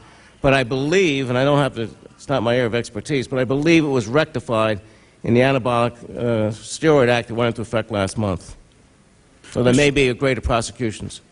Mr. Chairman, I would hope that at some time we would try to get some folks in from FDA and the DEA and try to get to the bottom of why it is we treat one classification of potentially dangerous drugs so leniently, and yet we're going after seniors who are trying to save $50 on their Zocor. It seems to me that that's a misallocation of resources and the wrong way to ultimately deal with these kinds of problems. I yield back to balance my time. The gentleman yields back. Who seeks gentleman, Mr. Lynch. Thank you, Mr. Chairman. First of all, I want to thank the Garibaldi and Hooten families for coming, and please know that our prayers are with your families and your sons, and we regret very greatly that this has happened. I want to turn my questions principally to Dr. Wadler and also Dr. Pellman. It seems we're in a cat and mouse game here, where a substance is listed as a prohibited substance in the Major League Baseball drug policy. Dr. Pellman, did you help draft this? Are you part of this? No, okay. It seems that we have a listing here, and if the chemical on the list, if the steroid on the list is laid out in the contract and a player uses it, it's illegal and they can be penalized on its face. However, if there's an alteration, if there's a slight modification, chemical modification, a molecular modification to any of these substances, then technically under this contract they're legal. And what I'm fearful of is that that it will just be a cat and mouse game as designer steroids become available and players continually shift from listed steroids to unlisted steroids. That's a concern of mine. I do know that the International Olympic Committee has their answer to that problem, and they've adopted language that says any substance listed or any substance of a similar chemical composition that has a similar biological effect on the person taking the chemical, that is also banned as well. So it's sort of like a catch-all so that we don't get into this this very long list of steroids that has to be added to. And by the way, under the policy, under the baseball policy, it has to be by mutual consent by the players' union and by management to add something to the list, which is problematic. I'm wondering, Dr. Wadler, if you could, speak to the IOC dimension of this, and perhaps Dr. Pellman, you could talk to the major. Well, I can certainly give you a medical perspective, and my answer is, speaking for not only myself but the other medical people who work for me, is that the intentions is and will be to ban all anabolic steroids. But you're asking I'm a former union attorney, okay? I am not. I negotiate these collective bargaining agreements, and I'll tell you what, if it's not in the agreement, there's no unwritten agreement here. The reason we write it down is there's an agreement. Then Congressman Lynch, then the people who defend what's in the contract, this is basic rules of contract. If it's not in there, you can't enforce it. Then, Congressman Lynch, I suspect, knowing the schedule today, that you will be able to speak to Mr. Manfred, who did write out the contract, and ask him that question. Fair enough. I am unable to answer that That's question. okay. Fair enough, Doctor. Fair enough. Dr. Wadler. Yes, this is a living document. Just to tell you the way we deal with this list is that we meet, and I'm a member of the list, what they call the Prohibited List and Methods Committee, because there are methods to enhance performance which are illegal also, not only the drugs. We revisit this list several times a year with experts from around the world. We distribute the modifications to the governments of the world, including the United States government, who weigh in on this. And so we constantly have information, and we have the flexibility to add to it. We actually have a provision where if there's a sudden new drug that was otherwise uncategorizable, it could be added to the list without waiting for the one-year cycle. Okay. So it's a living process that takes into account what you're suggesting. All right. Thank you, Doctor. Mr. Chairman, how am I doing on time? Polite, but would you yield if you certainly I'd yield. Well, I just want to point out that, Dr. Pellman, we've had 3 loopholes pointed out so far, and we've got 10 more. You're here at the request of Major League Baseball, but you said you didn't draft this testing protocol. Did they consult you about the testing protocol? Well, first, in terms of what I said, was that the paper was held up and said that I drafted, and my response is, I am not a lawyer. I am a physician. And my role is to give medical advice. And so, therefore, I will answer that question in terms of broad strokes. Okay, well, it's Mr. Lynch's time, but the point I'm making is that we have pointed out 3 areas where there are loopholes that you weren't aware of. And can you define the 3 for me to refresh my memory? Yes, the first one was that somebody who was being tested could be gone for an hour, and then yes, that I am aware of. Specimen could be corrupted. The second one was the 10 days suspension could also be a fine or less. You weren't aware of that. Well, and then the third one is the one that Mr. Lynch was just pointing out, that not everything is covered that Congressman Waxman, let me respond to the second one, because I've already responded to the first one, and this is for the record. And we talk about drawing up this document. I am, in terms of philosophy, my philosophy has been expressed very strongly to the Commissioner and others in the Commissioner's office. I stand by, in fact, and as you are well aware, that my thumbprints are all over the NFL's policy as well. And so, therefore, I will look at you and tell you the following, that the intentions of this program is suspension and public notice of that suspension. If that is not adhered to, I will resign. I am aware of the language and not aware of the language before it was published, but I am now. And so, therefore, my understanding from conversations with the Commissioner, from Mr. Dupay and Mr. Manfred, who will clarify that today, that if in fact, there is a loophole in which a player, and I understand in terms of the legal document. I think you made your point, and we will take it up with Mr. Manfred. The other issue I have is this. Gentleman's time's expired.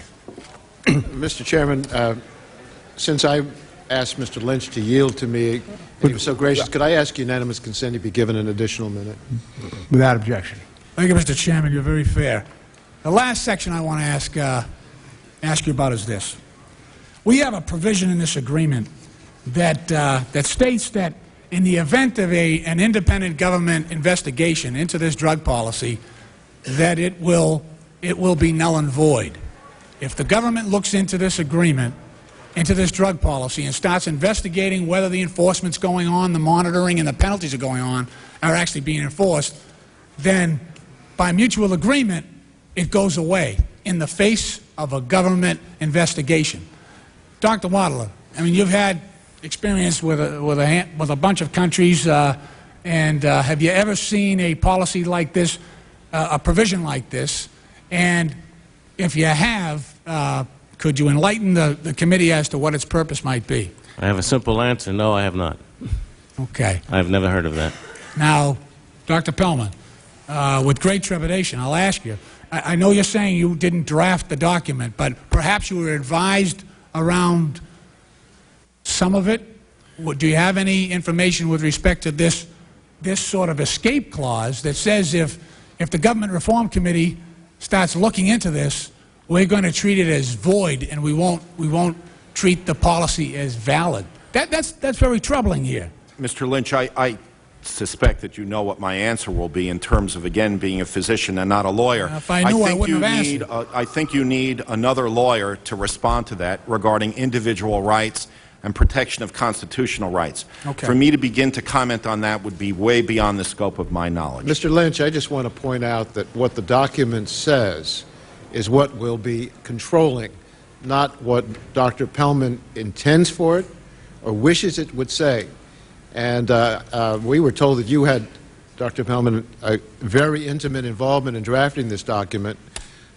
If you did, I think the lawyers picked your pocket, because what they did is substituted wobbly words so that what you suggested they do, they didn't even do. You know what I'm finding most fascinating about this, Mr. Waxman, is the following, is that the intentions in terms of this complicated world we live in terms of these drug policies and what we're done, is a fine line between patients and between being a physician and working with lawyers, and in terms of my pocket being picked.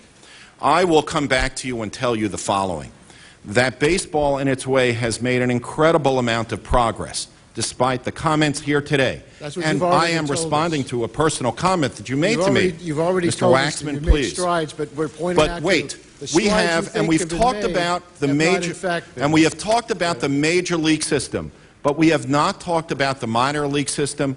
And in fact, in terms of the language that was there, I've deferred to Mr. Manfred in terms of answering that. So instead of coming to a conclusion about whether or not there was a quarter or a dollar picked from my pocket, I suggest you wait until you get all the information. I recommend the same for you before you tell us what's in the document. I did not. You've told me. That's the problem. Thank you. Doctor, I have a question. Some believe that Major League Baseball's policy is weaker than the NFL's. The penalties for violations appear to differ significantly. For example, the NFL, the first positive test results in a 4-game suspension, which is about, I guess, a quarter of a regular season. Major League Baseball's policy stipulates that the penalty for the first offense can either be a 10-day suspension or a $10,000 fine. How do you reconcile the difference?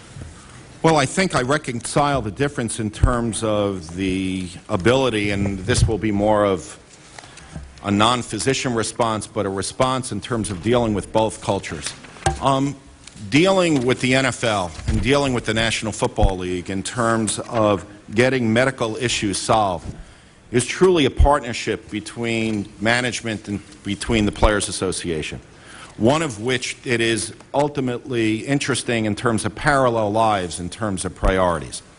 I will tell you that from my experience, remember I've only been with baseball now for about 2.5 years, is in fact that there is a difference of philosophy between the Commissioner's Office and the Players Association in terms of the priorities. If you ask me and you look at me and you tell me what would be your wish in terms of the ability to make unilateral decisions regarding the Major League program, I'll point out the minor league program to you, because it would have been my intentions that in fact the minor league program become the major league program. In the minor league program, a first suspension is in fact 15 games. Not 15 days, but 15 games. We could argue in terms of how substantial that is in terms of taking a quarter of a season from the NFL, 15 games of minor league baseball, but look at the amount of money and the hardship that those young men experience from being suspended from what they often claim is an innocent mistake. However, the program that you have in the Major League is a negotiation between management and the Players Association. And I will tell you that in terms of my perspective and their perspective, there is a wide, wide schism. You, I guess, testified that steroids, the testing for anabolic steroids began in NFL in the league in 1989, correct? I did not testify, but yes, that is correct. When did testing for anabolic steroids begin in the minor leagues? In the minor leagues, essentially it started before I started in baseball, but became much more rigorous upon my starting and recommendations that were made to the Commissioner's Office. And you stated that the difference between baseball and football policies can be attributed to the climate of labor relations between management and the Players Association. Is there a union in baseball's minor leagues? No, there is not.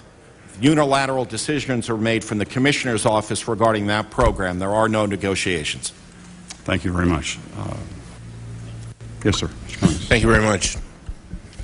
Mr. Pellman, let me go back to something you said a moment ago.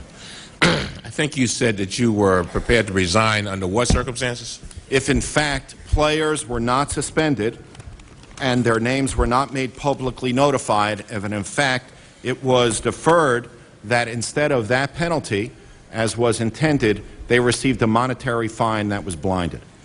Well, according to our review of the policy as presented to us by Major League Baseball, the policy states, and I quote, "The results of any prohibited substance testing shall remain strictly confidential." And in the case of a fine, the policy also states that, quote, "any disciplinary fines imposed on the player by the Commissioner shall remain strictly confidential." Are you aware of that? And in fact, not only am I aware of it, we discussed it, and again, I will let Mr. Manfred explain to you in terms of the technical components to that, but I was assured that in fact those names will be out there and the public will be aware of who is suspended.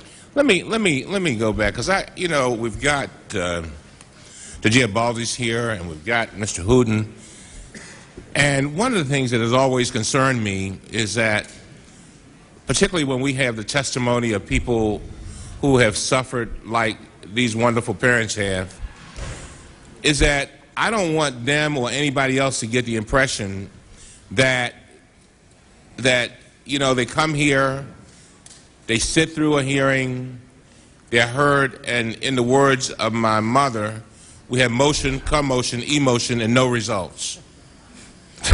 And it gets rather frustrating, because what it does is that I would imagine that people can get to a point where they say, throw up their hands and say, why did I even go there? Oh, I'm sorry, they weren't here.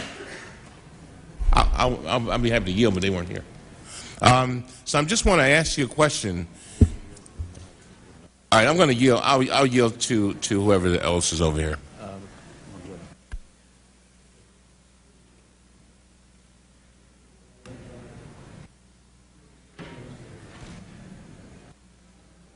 Mr. Nobody? Higgins? Nobody. Oh, Illinois, is it? Nobody. Jose? Oh, okay, well, go ahead. Thank you. Thank you. So I guess what I'm trying to get to, Mr. Waxman was, raised some issues, and I want to know, what are you prepared? You told me you were prepared to make it clear that this thing about being able to go away for an hour while you're taking a urine test, that needs to be straightened out. What else are you prepared to recommend to the folks that you are working with, the Commissioner, that is? In other words, as a result of what you've heard today, are there other things that you would recommend? Are you following me with regard to the policy? What more would I recommend? Yes, sir. Well, what I would recommend would be clearly stated by just looking again at the minor league policy. Okay. Which is, in fact, is an image of a policy that was created without negotiation. Okay. All right. With that, I yield back to Mr. Waxman. Chairman.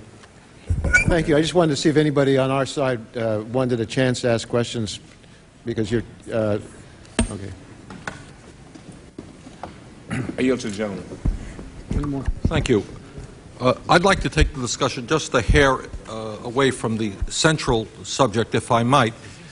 In our society today, when you turn on television, we see programming like Extreme Makeover, right? And essentially what that programming is telling millions of American people, hey, your bodies are not good enough. You're not a Hollywood star. You're not voluptuous. You're not really strong. You need radical change in your body. To what degree do you think that whole effort in our culture to make everybody beautiful and voluptuous and strong has some impact? Now, I know this is above and beyond taking steroids to hit a home run or pitch faster. Dr. Wadler, how does that influence the taking of steroids and other type of body enhancement drugs? I don't have figures, but there's no question in talking to my colleagues and talking to people around the country, that body image is another important factor here. It's not only about athletic performance, and that, in fact, is probably the major reason why girls are using it. As a physician, I encourage people to go to the gym, exercise, and so on. They've taken it a step further and feel they have to use enhancing products. Unfortunately, much of this, in my view, took root in the Dietary Supplement and Health Education Act in 1994, which sort of set the motion in play that you need a powder, a potion of some sort to be better than by eating a regular diet and working out. So there's a whole culture of getting six-pack abs, getting muscular defined, cut-looking, which is totally separate from the athletic enhancement aspects of this. But you would agree, I think, that television and the entertainment industry spends huge amounts of money telling us, hey, we're all not strong enough, we're not busty enough, we're not voluptuous enough, you better do something about it. Yeah, I would, yes, Doctor. Yeah, and indeed you are touching on something that is very problematic, not just for the anabolic steroids, for a wide variety of drugs of abuse. But indeed, one of the elements, and I mentioned two programs that were very effective in the prevention of anabolic steroids, are actually in targeting exactly, among other things, not just exercising, but telling them how to deconstruct the images that the media is putting forth. So these kids sit down, and then as their homework, they have to go into the message and look at them and say, well, this is absurd for this and this. This is not a reality. So part of the training prevention program, which, as I said, has shown to be very effective, is allowing the kids to realize that not everything that the media says should be emulated. Thank you. Did anyone else want to comment on that? Yes, I did Doctor. as well. The comment was made that anabolic steroids are hardcore drugs, and this is true, but there's a big difference between anabolic steroids and the people who take them and the people who are using cocaine and heroin. When you take cocaine and heroin, your main goal is to get high. Right. When you take anabolic steroids, your main goal is to make yourself consistent with what our cultural goals are, winning and looking good. Thank you. Time from the gentleman's expired. Okay. Thank you very much. What I would ask, we have two more panels to go. Ask unanimous consent, 5 minutes on a side, and then we can move to the next panel. Is there objection? Is there objection? Hearing no objection. Okay, well, I'll yield your side. I'm going to start on our side, Mr. Issa, and I know that Mr. Osborne has a couple questions. And thank you, Mr. Chairman, and I'll be yielding half my time to Mr. Osborne so we can get through this. You know, when you're near the end on one of these panels, there's an awful lot that's already been asked and answered, so I'll try to do my opening and closing by just working on a couple things that I don't know that were made completely clear. Senator Bunning, I think, made it very clear, in his opinion, that you take steroids, you're cheating. And there should be an asterisk, more or less, after the name of every record set at a time in which steroids were involved. I think that's a fair characterization of the senator. So what I'd like to do is just ask each of you, in light of the fact that we know that if you go into a baseball game with a cork bat deliberately, not making any accusations, but if you went in deliberately with a cork bat and hit extra home runs, you'd be cheating. Yes, I am. And that would be clear. Yes or no, for each of you, if you take anabolic steroids, bulk up, and play professional sports, are you cheating? Yes. Definitely. Absolutely. Yes. Okay. So then the second question that goes with this is, should Congress have the ability to make sure that in our national pastime, including its exemption from antitrust, there is no cheating? Yes. Yes. Yes. Yes. Yes. Yes. In light of that, I just want to close with my 2.5 minutes by saying, as a member from San Diego, I'm all too aware that every day young boys go over, many of them can't even drive, they go over by trolley. They go into Mexico, they go into a pharmacy, and there are more pharmacies in Tijuana than all the rest of Mexico combined. They go into a room with just the pharmacist, they get shot up, and they come back out. And Mexican law protects that pharmacist because it can't be entrapment. That is a problem that we in San Diego and with the people of Mexico have to fix. There is no question that they'll continue doing it until we take care of that. But hopefully today we're setting the stage to send the right message. And with that, I yield to the gentleman from Nebraska. Gentleman from Nebraska is recognized. Thank the gentleman for yielding. I'd like to thank you for being here today. The thing I want to mention to you is that we focus so much on the physical effects of steroids, you know, the increased risk of heart disease and the competitive advantage, sometimes an increased risk of cancer. But I'd really like to thank the parents for being here today, because I think maybe the most serious side effect that I see is the emotional component, the mood swings, the roid rage, the tremendously devastating things. I think there are an awful lot of really bad things that happen to kids, whether it be suicides, automobile accidents, whatever, that sometimes are never really linked to steroids that really are there. And so I just wanted to thank you all for calling attention to that. And I don't think there's anything that could be more painful to a parent than to lose a child taking their own life. And so just wanted to thank you for being here. Thank you for calling attention to that issue, because it's something that kind of flies under the radar screen so much of the time. Thank you. I yield back. Thank you, Mr. Souter. Do you have anything you want to put in the record? I have a unanimous consent request. I would like to insert into the record testimony from Mark McClellan, the Commissioner of the Food and Drug Administration, before the Energy and Commerce Committee on July 24th, 2003, where he praised on ephedra the National Football League, the NCAA, International Olympic Committee, and specifically not baseball. I think actions speak louder than words. I'd ask unanimous consent to insert this. Without objection, it is so ordered, and our side will yield the last 5 minutes. And let me just say to the parents, thank you so much for your testimony. I know this is difficult for you, but it's something that America needs to hear. Commissioner Seelig has been here the whole time listening to this, and I know they're sensitive to it as well. And we appreciate very much your being here. And to the medical experts, thank you for shedding light on this very dangerous epidemic. Mr. Waxman. Mr. Clay. Thank you. I want to ask about human growth hormone. And according to what we know about Jason Giambe's testimony in the Valco case, one of the substances he took was human growth hormone. That hormone acts like a steroid in that it builds muscle. It also changes the physical appearance of players. Major League Baseball officials have told the public that the new policy bans the use of human growth hormone.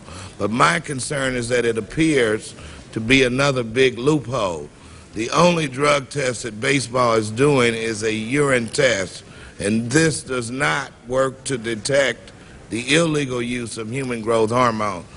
Dr. Wadler, is it fair to say then that the new policy does not have a mechanism to enforce its ban of human growth hormone? That's absolutely correct. There's been an international consensus on testing for growth hormone. It is only a blood test. There's two different types of tests done. It was implemented in Athens and 300 athletes. There is nothing in the immediate future to suggest there's going to be a urine test. Well, we've asked Major League Baseball about this loophole. They have told us not to worry because they have expressed optimism that a urine test for human growth hormone could be available in time for the 2006 season. I would like to ask if that optimism is justified. There's absolutely no basis for optimism whatsoever. Let me ask Dr. Pellman.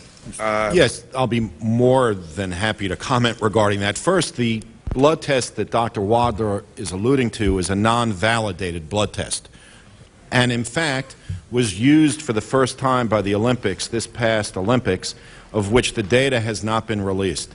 We've had conversations with both the WADA lab and UCLA in Montreal that has confirmed that to us, as well as my understanding, both as a physician and in my role as an advisor, that taking blood in the United States and checking urine is two very, very different things. Complicated in terms of privacy acts, in terms of taking blood and doing urine tests, and again in terms of my recommendation would be, because again for the record in terms of what I've told two commissioners, is that my biggest fear is in fact about human growth hormone. I am more worried about human growth hormone now in terms of the future than I am about anabolic steroids. Okay, well, Doctor, that doesn't make a lot of sense because the new agreement prohibits blood tests, and this agreement lasts until 2008. Why is baseball banning the only known test for human growth hormone then? It's not a question of banning it, it's a question of banning blood tests. And in fact, again, in terms of technically speaking, there right now is no validated test for human growth hormone. And in fact, I am unaware, and Dr. Green, who is behind me, who is the former chairman of the subcommittee of the NCAA for drug testing, who is my expert on this, has informed me that in fact it is again unvalidated. We have no information on it. Doctor, they use blood tests with Olympic athletes and tennis stars. Can I ask that Dr. Watler try to respond to what Dr. Perlman said, please? Blood testing has become part of the landscape in anti-doping control worldwide for a variety of substances. With respect to human growth hormone, there are two tests. There's so-called isoforms and a marker test. There was a consensus meeting in Dallas last year under the auspices of the United States Anti-Doping Agency. It was clearly a consensus as to how to proceed. It was implemented by the World Anti-Doping Agency with the assurance that the test was validated and, in fact, was implemented and carried out on 300 athletes in Athens. Thank you for that response to the parents. May I just ask Dr. Wadler one question, which I think will help you? I have a limited amount of time. Okay. Sir. You can get to him after this. To the parents, my deepest sympathies to you on the tragic loss of your young sons. And as a father myself, I cannot imagine how painful this must be for you. And we thank you for sharing both of your sons' story. Would you recommend testing high school athletes? Absolutely, for two reasons. Excuse me, I jumped on that one. I feel very strongly. One, we will never, ever know how many kids we got doing steroids without testing. Kids don't admit it, just like our professional athletes don't admit it. You got to test. But second, and I think more important and more positive, is at least if there's a testing program, even if it's random, for the good kids, it gives them an excuse to say no. At least there's a disincentive to do it. Right now, no testing, no supervision, there's nothing to keep the players from doing it. Doctor? Secondly, the huge constitutional argument is about the privacy of our youngsters. As a parent, I expect to know everything there is to know when it comes to my child, especially that under 18. I believe it's the parents that hold the rights, not the children. Therefore, if the parents especially would like testing and the schools are for it, it needs to happen. Thank you very much. Thank you. Gentleman's time's expired. Ms. Watson, we've run out of time. We can give you a quick question, I guess, with unanimous consent. I, too, want to extend my sympathy to both sets of parents for being brave and courageous in coming here today.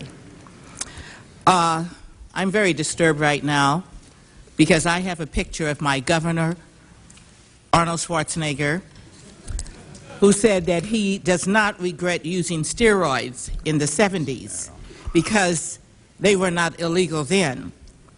But he doesn't want school-age children to use steroids, and at the same time vetoed a bill that would have created a list of banned substances for interscholastic sports and required coaches to take a course of performance-enhancing supplements. The Garibaldi's son went to USC, which is in my district, and I want to know if you will join with me in seeing that a new bill in the state of California directed towards the high school students and coaches be introduced, and would you attend a meeting at USC with me and the coaching staff? We'll absolutely be there. Currently, we are working with State Senator Jackie Speer in her reintroducing Senate Bill 37, which targets exactly what it is you're talking about. Thank you very much. And I see this as a public health issue, and we have to make a move now or our children will be impressed by this. They are impressed by that. Thank you very much. We also are working with the California Interscholastic Federation, and by I think the first week of May, they will be voting on certification for high school coaches and banning accepting sponsorships from any performance-enhancing supplement company. Will the gentlelady yield? Our time's expired. We've got to get on to the next panel at this point. And I just want to thank this panel for the time you've given us today. It's been very, very healthy discussion. I want to thank our medical experts and most of all the parents. Thank you very much. Panel is dismissed. The committee will take about a 10-minute break as we set up for the next hearing, next round.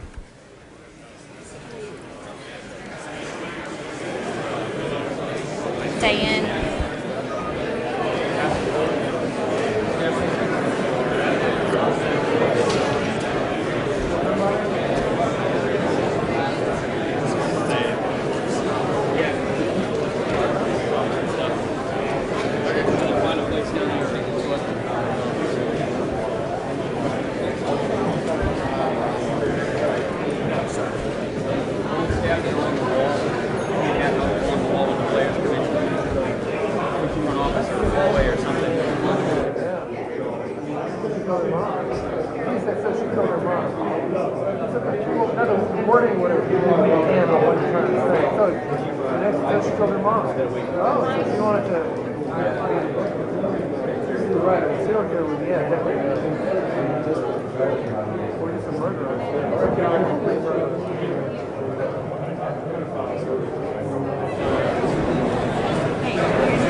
C-SPAN.org is a great resource for finding out more about the congressional action that's taken so far concerning steroid use in Major League Baseball. Starting from our homepage, you can click on 109th Congress, and you can find that at the top of the featured topics column on the left side of the screen. We're going to get to that in just a second. We want to tell you that at this point in Thursday's hearing, the committee recessed for a panel change. The next panel featured Major League Baseball players. And today on C-SPAN, we are showing you as much of this Thursday's hearing as we can on steroid use in baseball. We're going to lead the hearing as the U.S. House gavels in for a rare Sunday session on the Terry Schiavo case. That session expected to be short, and then after the House, we're hoping to resume the hearing with players Jose Canseco, Mark McGuire, Curt Schilling, and Sammy Sosa. And at some point today, Commissioner Bud Selig and Donald Fehr of the Players Union. And now, C-SPAN.org, a great resource for finding out more about the congressional action taken so far concerning steroid use in Major League Baseball. If you start on our homepage and click on 109th Congress, you can find that at the top of the featured topics column on the left side of the screen. And that will take you to a page where we have a link to the problem. During this time, no one recognized his symptoms as being somewhat other than aggregated depression or bipolar disorder. Rob also never thought the known physical consequences as being serious. Having heart or liver disease or being sterile were issues he would think about after baseball. At our insistence, Rob eventually cooperated with psychiatric treatment. He was hospitalized in an inpatient psychiatric unit involuntary, was prescribed antidepressants and antipsychotics, and went to a residential treatment facility. But his depression was unsurmountable. On October 1st, 2002, in his car, a half a block from our home, Rob shot himself in the head. He was 24.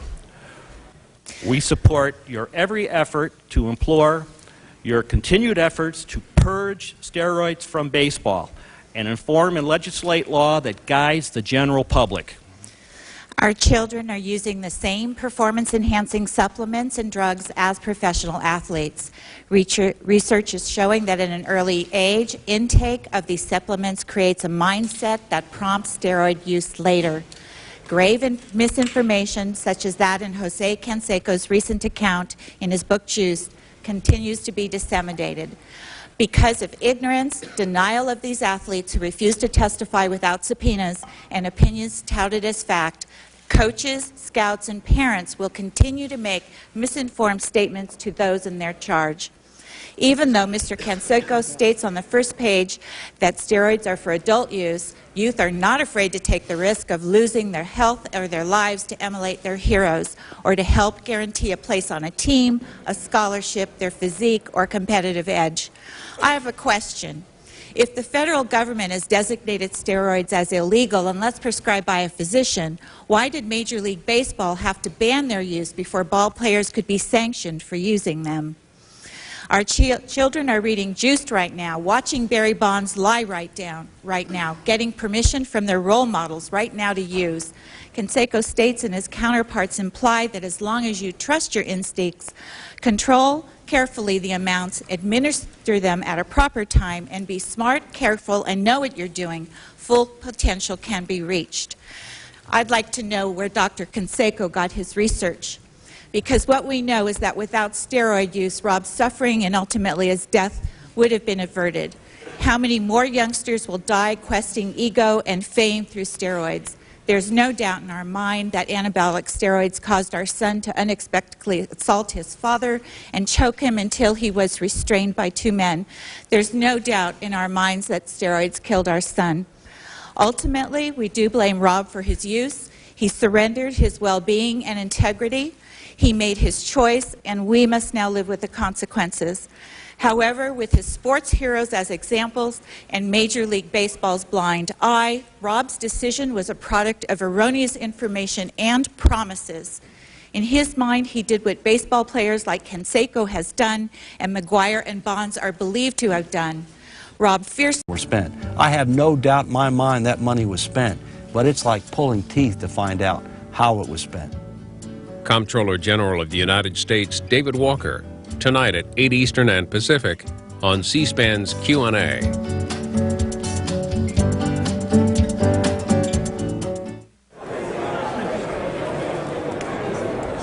And now we take you back to Thursday's hearing on steroid use in Major League Baseball. Coming up, parents of young people who've died from steroid use. They share their concerns with the committee. Afterwards, medical professionals weigh in on the debate over baseball's new plan for testing players. This portion of the hearing is about 2 hours, 20 minutes. It is chaired by Virginia Congressman Tom Davis.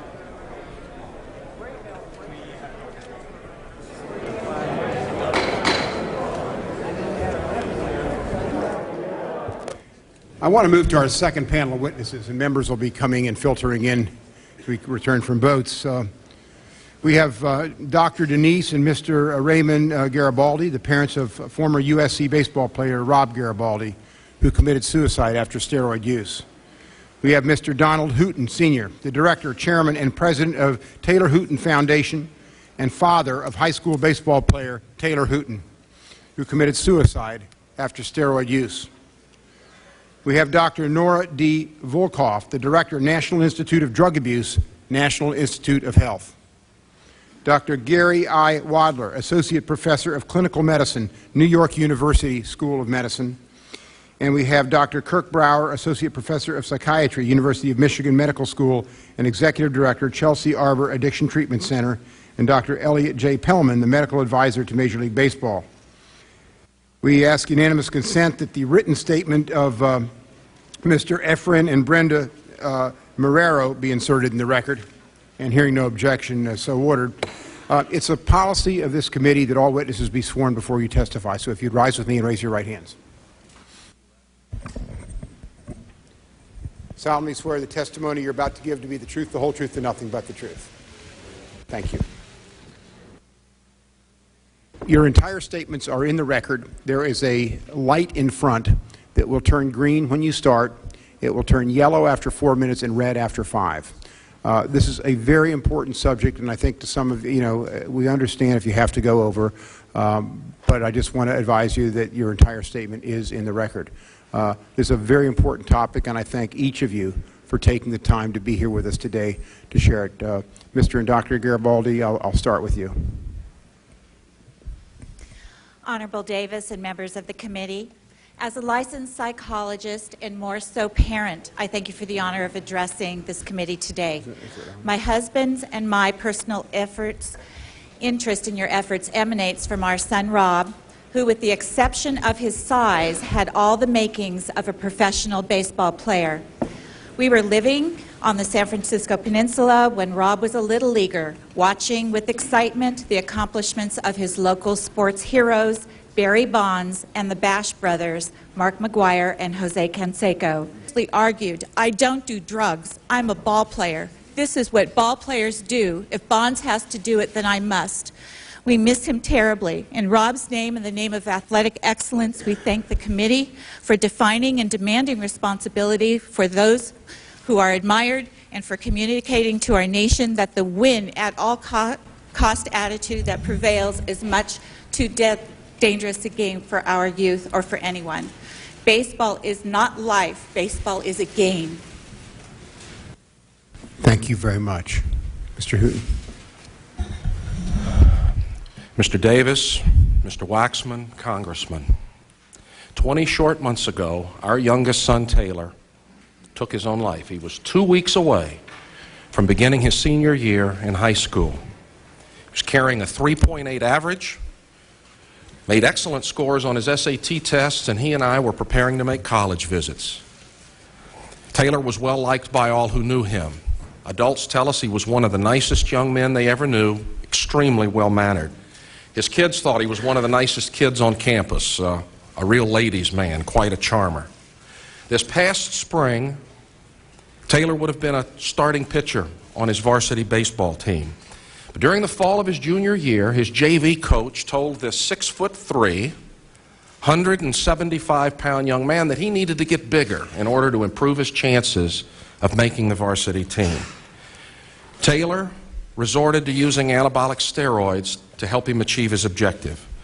And like the Garibaldis, I am absolutely convinced that Taylor's secret use of anabolic steroids played a significant role in causing the depression, the severe depression that resulted in his suicide.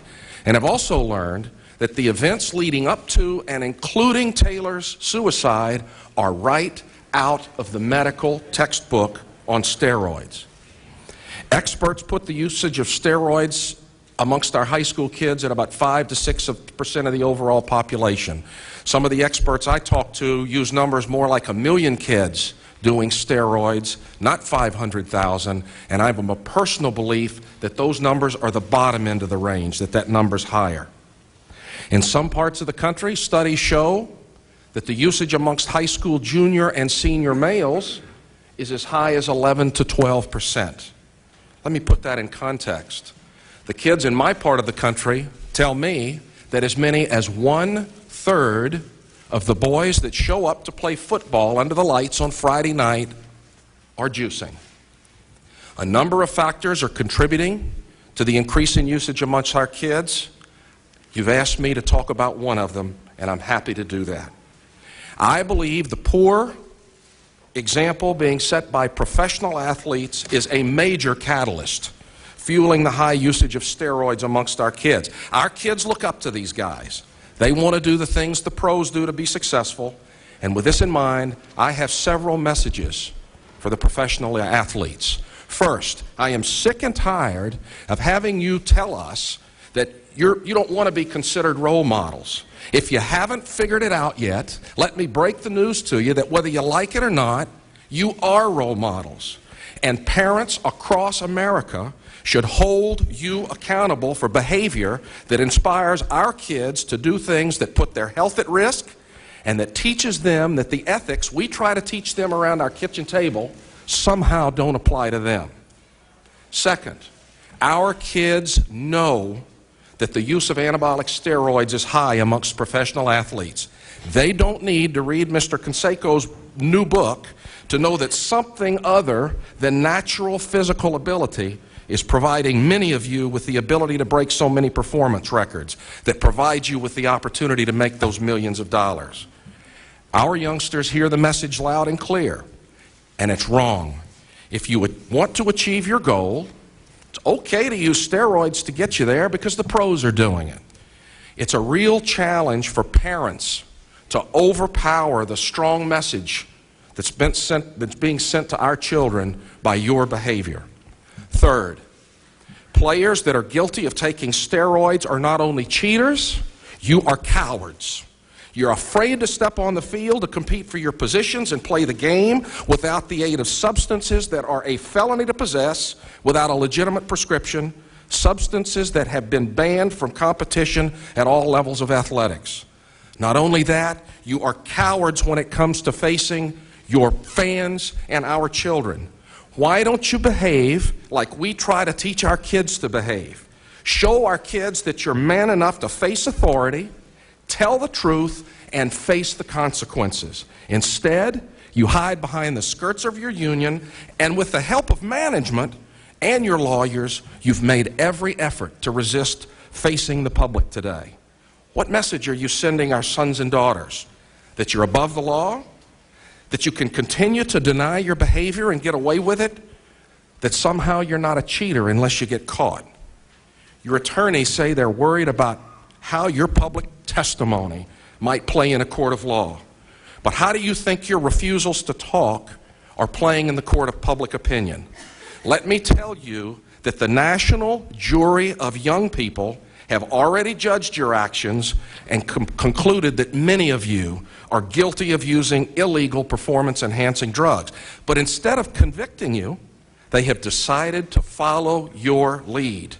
And in tens of thousands of homes across America, our 16 and 17-year-old children are injecting themselves with anabolic steroids, just like you big leaguers do.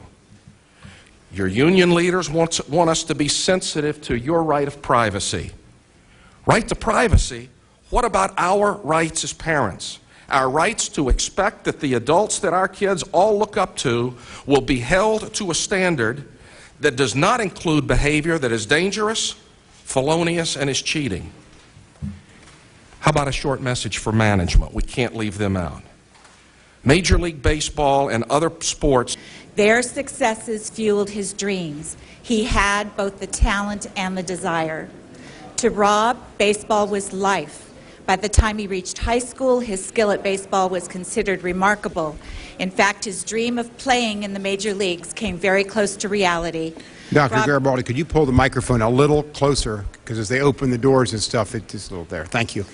Rob turned down the New York Yankees in 1999 in order to accept a full scholarship at the University of Southern California, and then he played for USC in the 2000 College World Series. As a teen, Rob was told by all working with him, coaches, trainers, and scouts, that the only way to improve his game was to get bigger. With the exception of size, he had all the tools Major League scouts considered in a potential draftee: running speed, throwing skills, defensive skills, and hitting skills. Getting bigger began with working out diligently and using creatine. Creatine was supplied by a scouting team sponsored by the California Angels when he was 15. In fact, Mr. Garibaldi, could you move the microphone closer to you, too? This is very important. I want everyone to hear this. Thank you. In fact, this and other performance-enhancing supplements, such of which the FDA purport as food, were given to him throughout his baseball career. We were told they were like vitamins. When weightlifting, nutrition, and supplements did not produce the desired results, Rob was encouraged to obtain and use steroids. Rob obtained his first cycle of steroids after graduating high school. He traveled to Tijuana, Mexico with a friend, and within an hour had a prescription and purchased steroids from a pharmacy there for himself and other friends. Rob also implicated his trainer at USC as assisting his use of steroids so as to gain 20 pounds. At 16, 5'9", and 130 pounds, Rob was far from being a prototype designated by Major League scouts as desirable. Their goal weight for Rob was 185 pounds. By the 2002 Major League Draft, steroids had made good on their promise. Rob was a power hitter, 5'11", and weighed 185 pounds. But he was not drafted. Steroids had taken an insidious hold with scouts, commenting he was a head case. Even though his mom and I confronted him about his weight gain, upper body muscle development, puffy red face, hair loss, and acne, all symptoms of steroid use, he denied his use. Most disturbing were the adverse psychiatric effects he demonstrated over time: mania, depression, short-term memory loss, uncontrollable rage, delusional and suicidal thinking, and paranoid psychosis, symptoms he never acknowledged as being problems. Prior to steroids, Rob never displayed any of these symptoms. When not on steroids or withdrawn from them, Rob was a sweet and empathetic guy with ambitions beyond baseball. When disabled by steroids, his character and demeanor so drastically changed that he was dismissed by the coaching staff at USC as a behavioral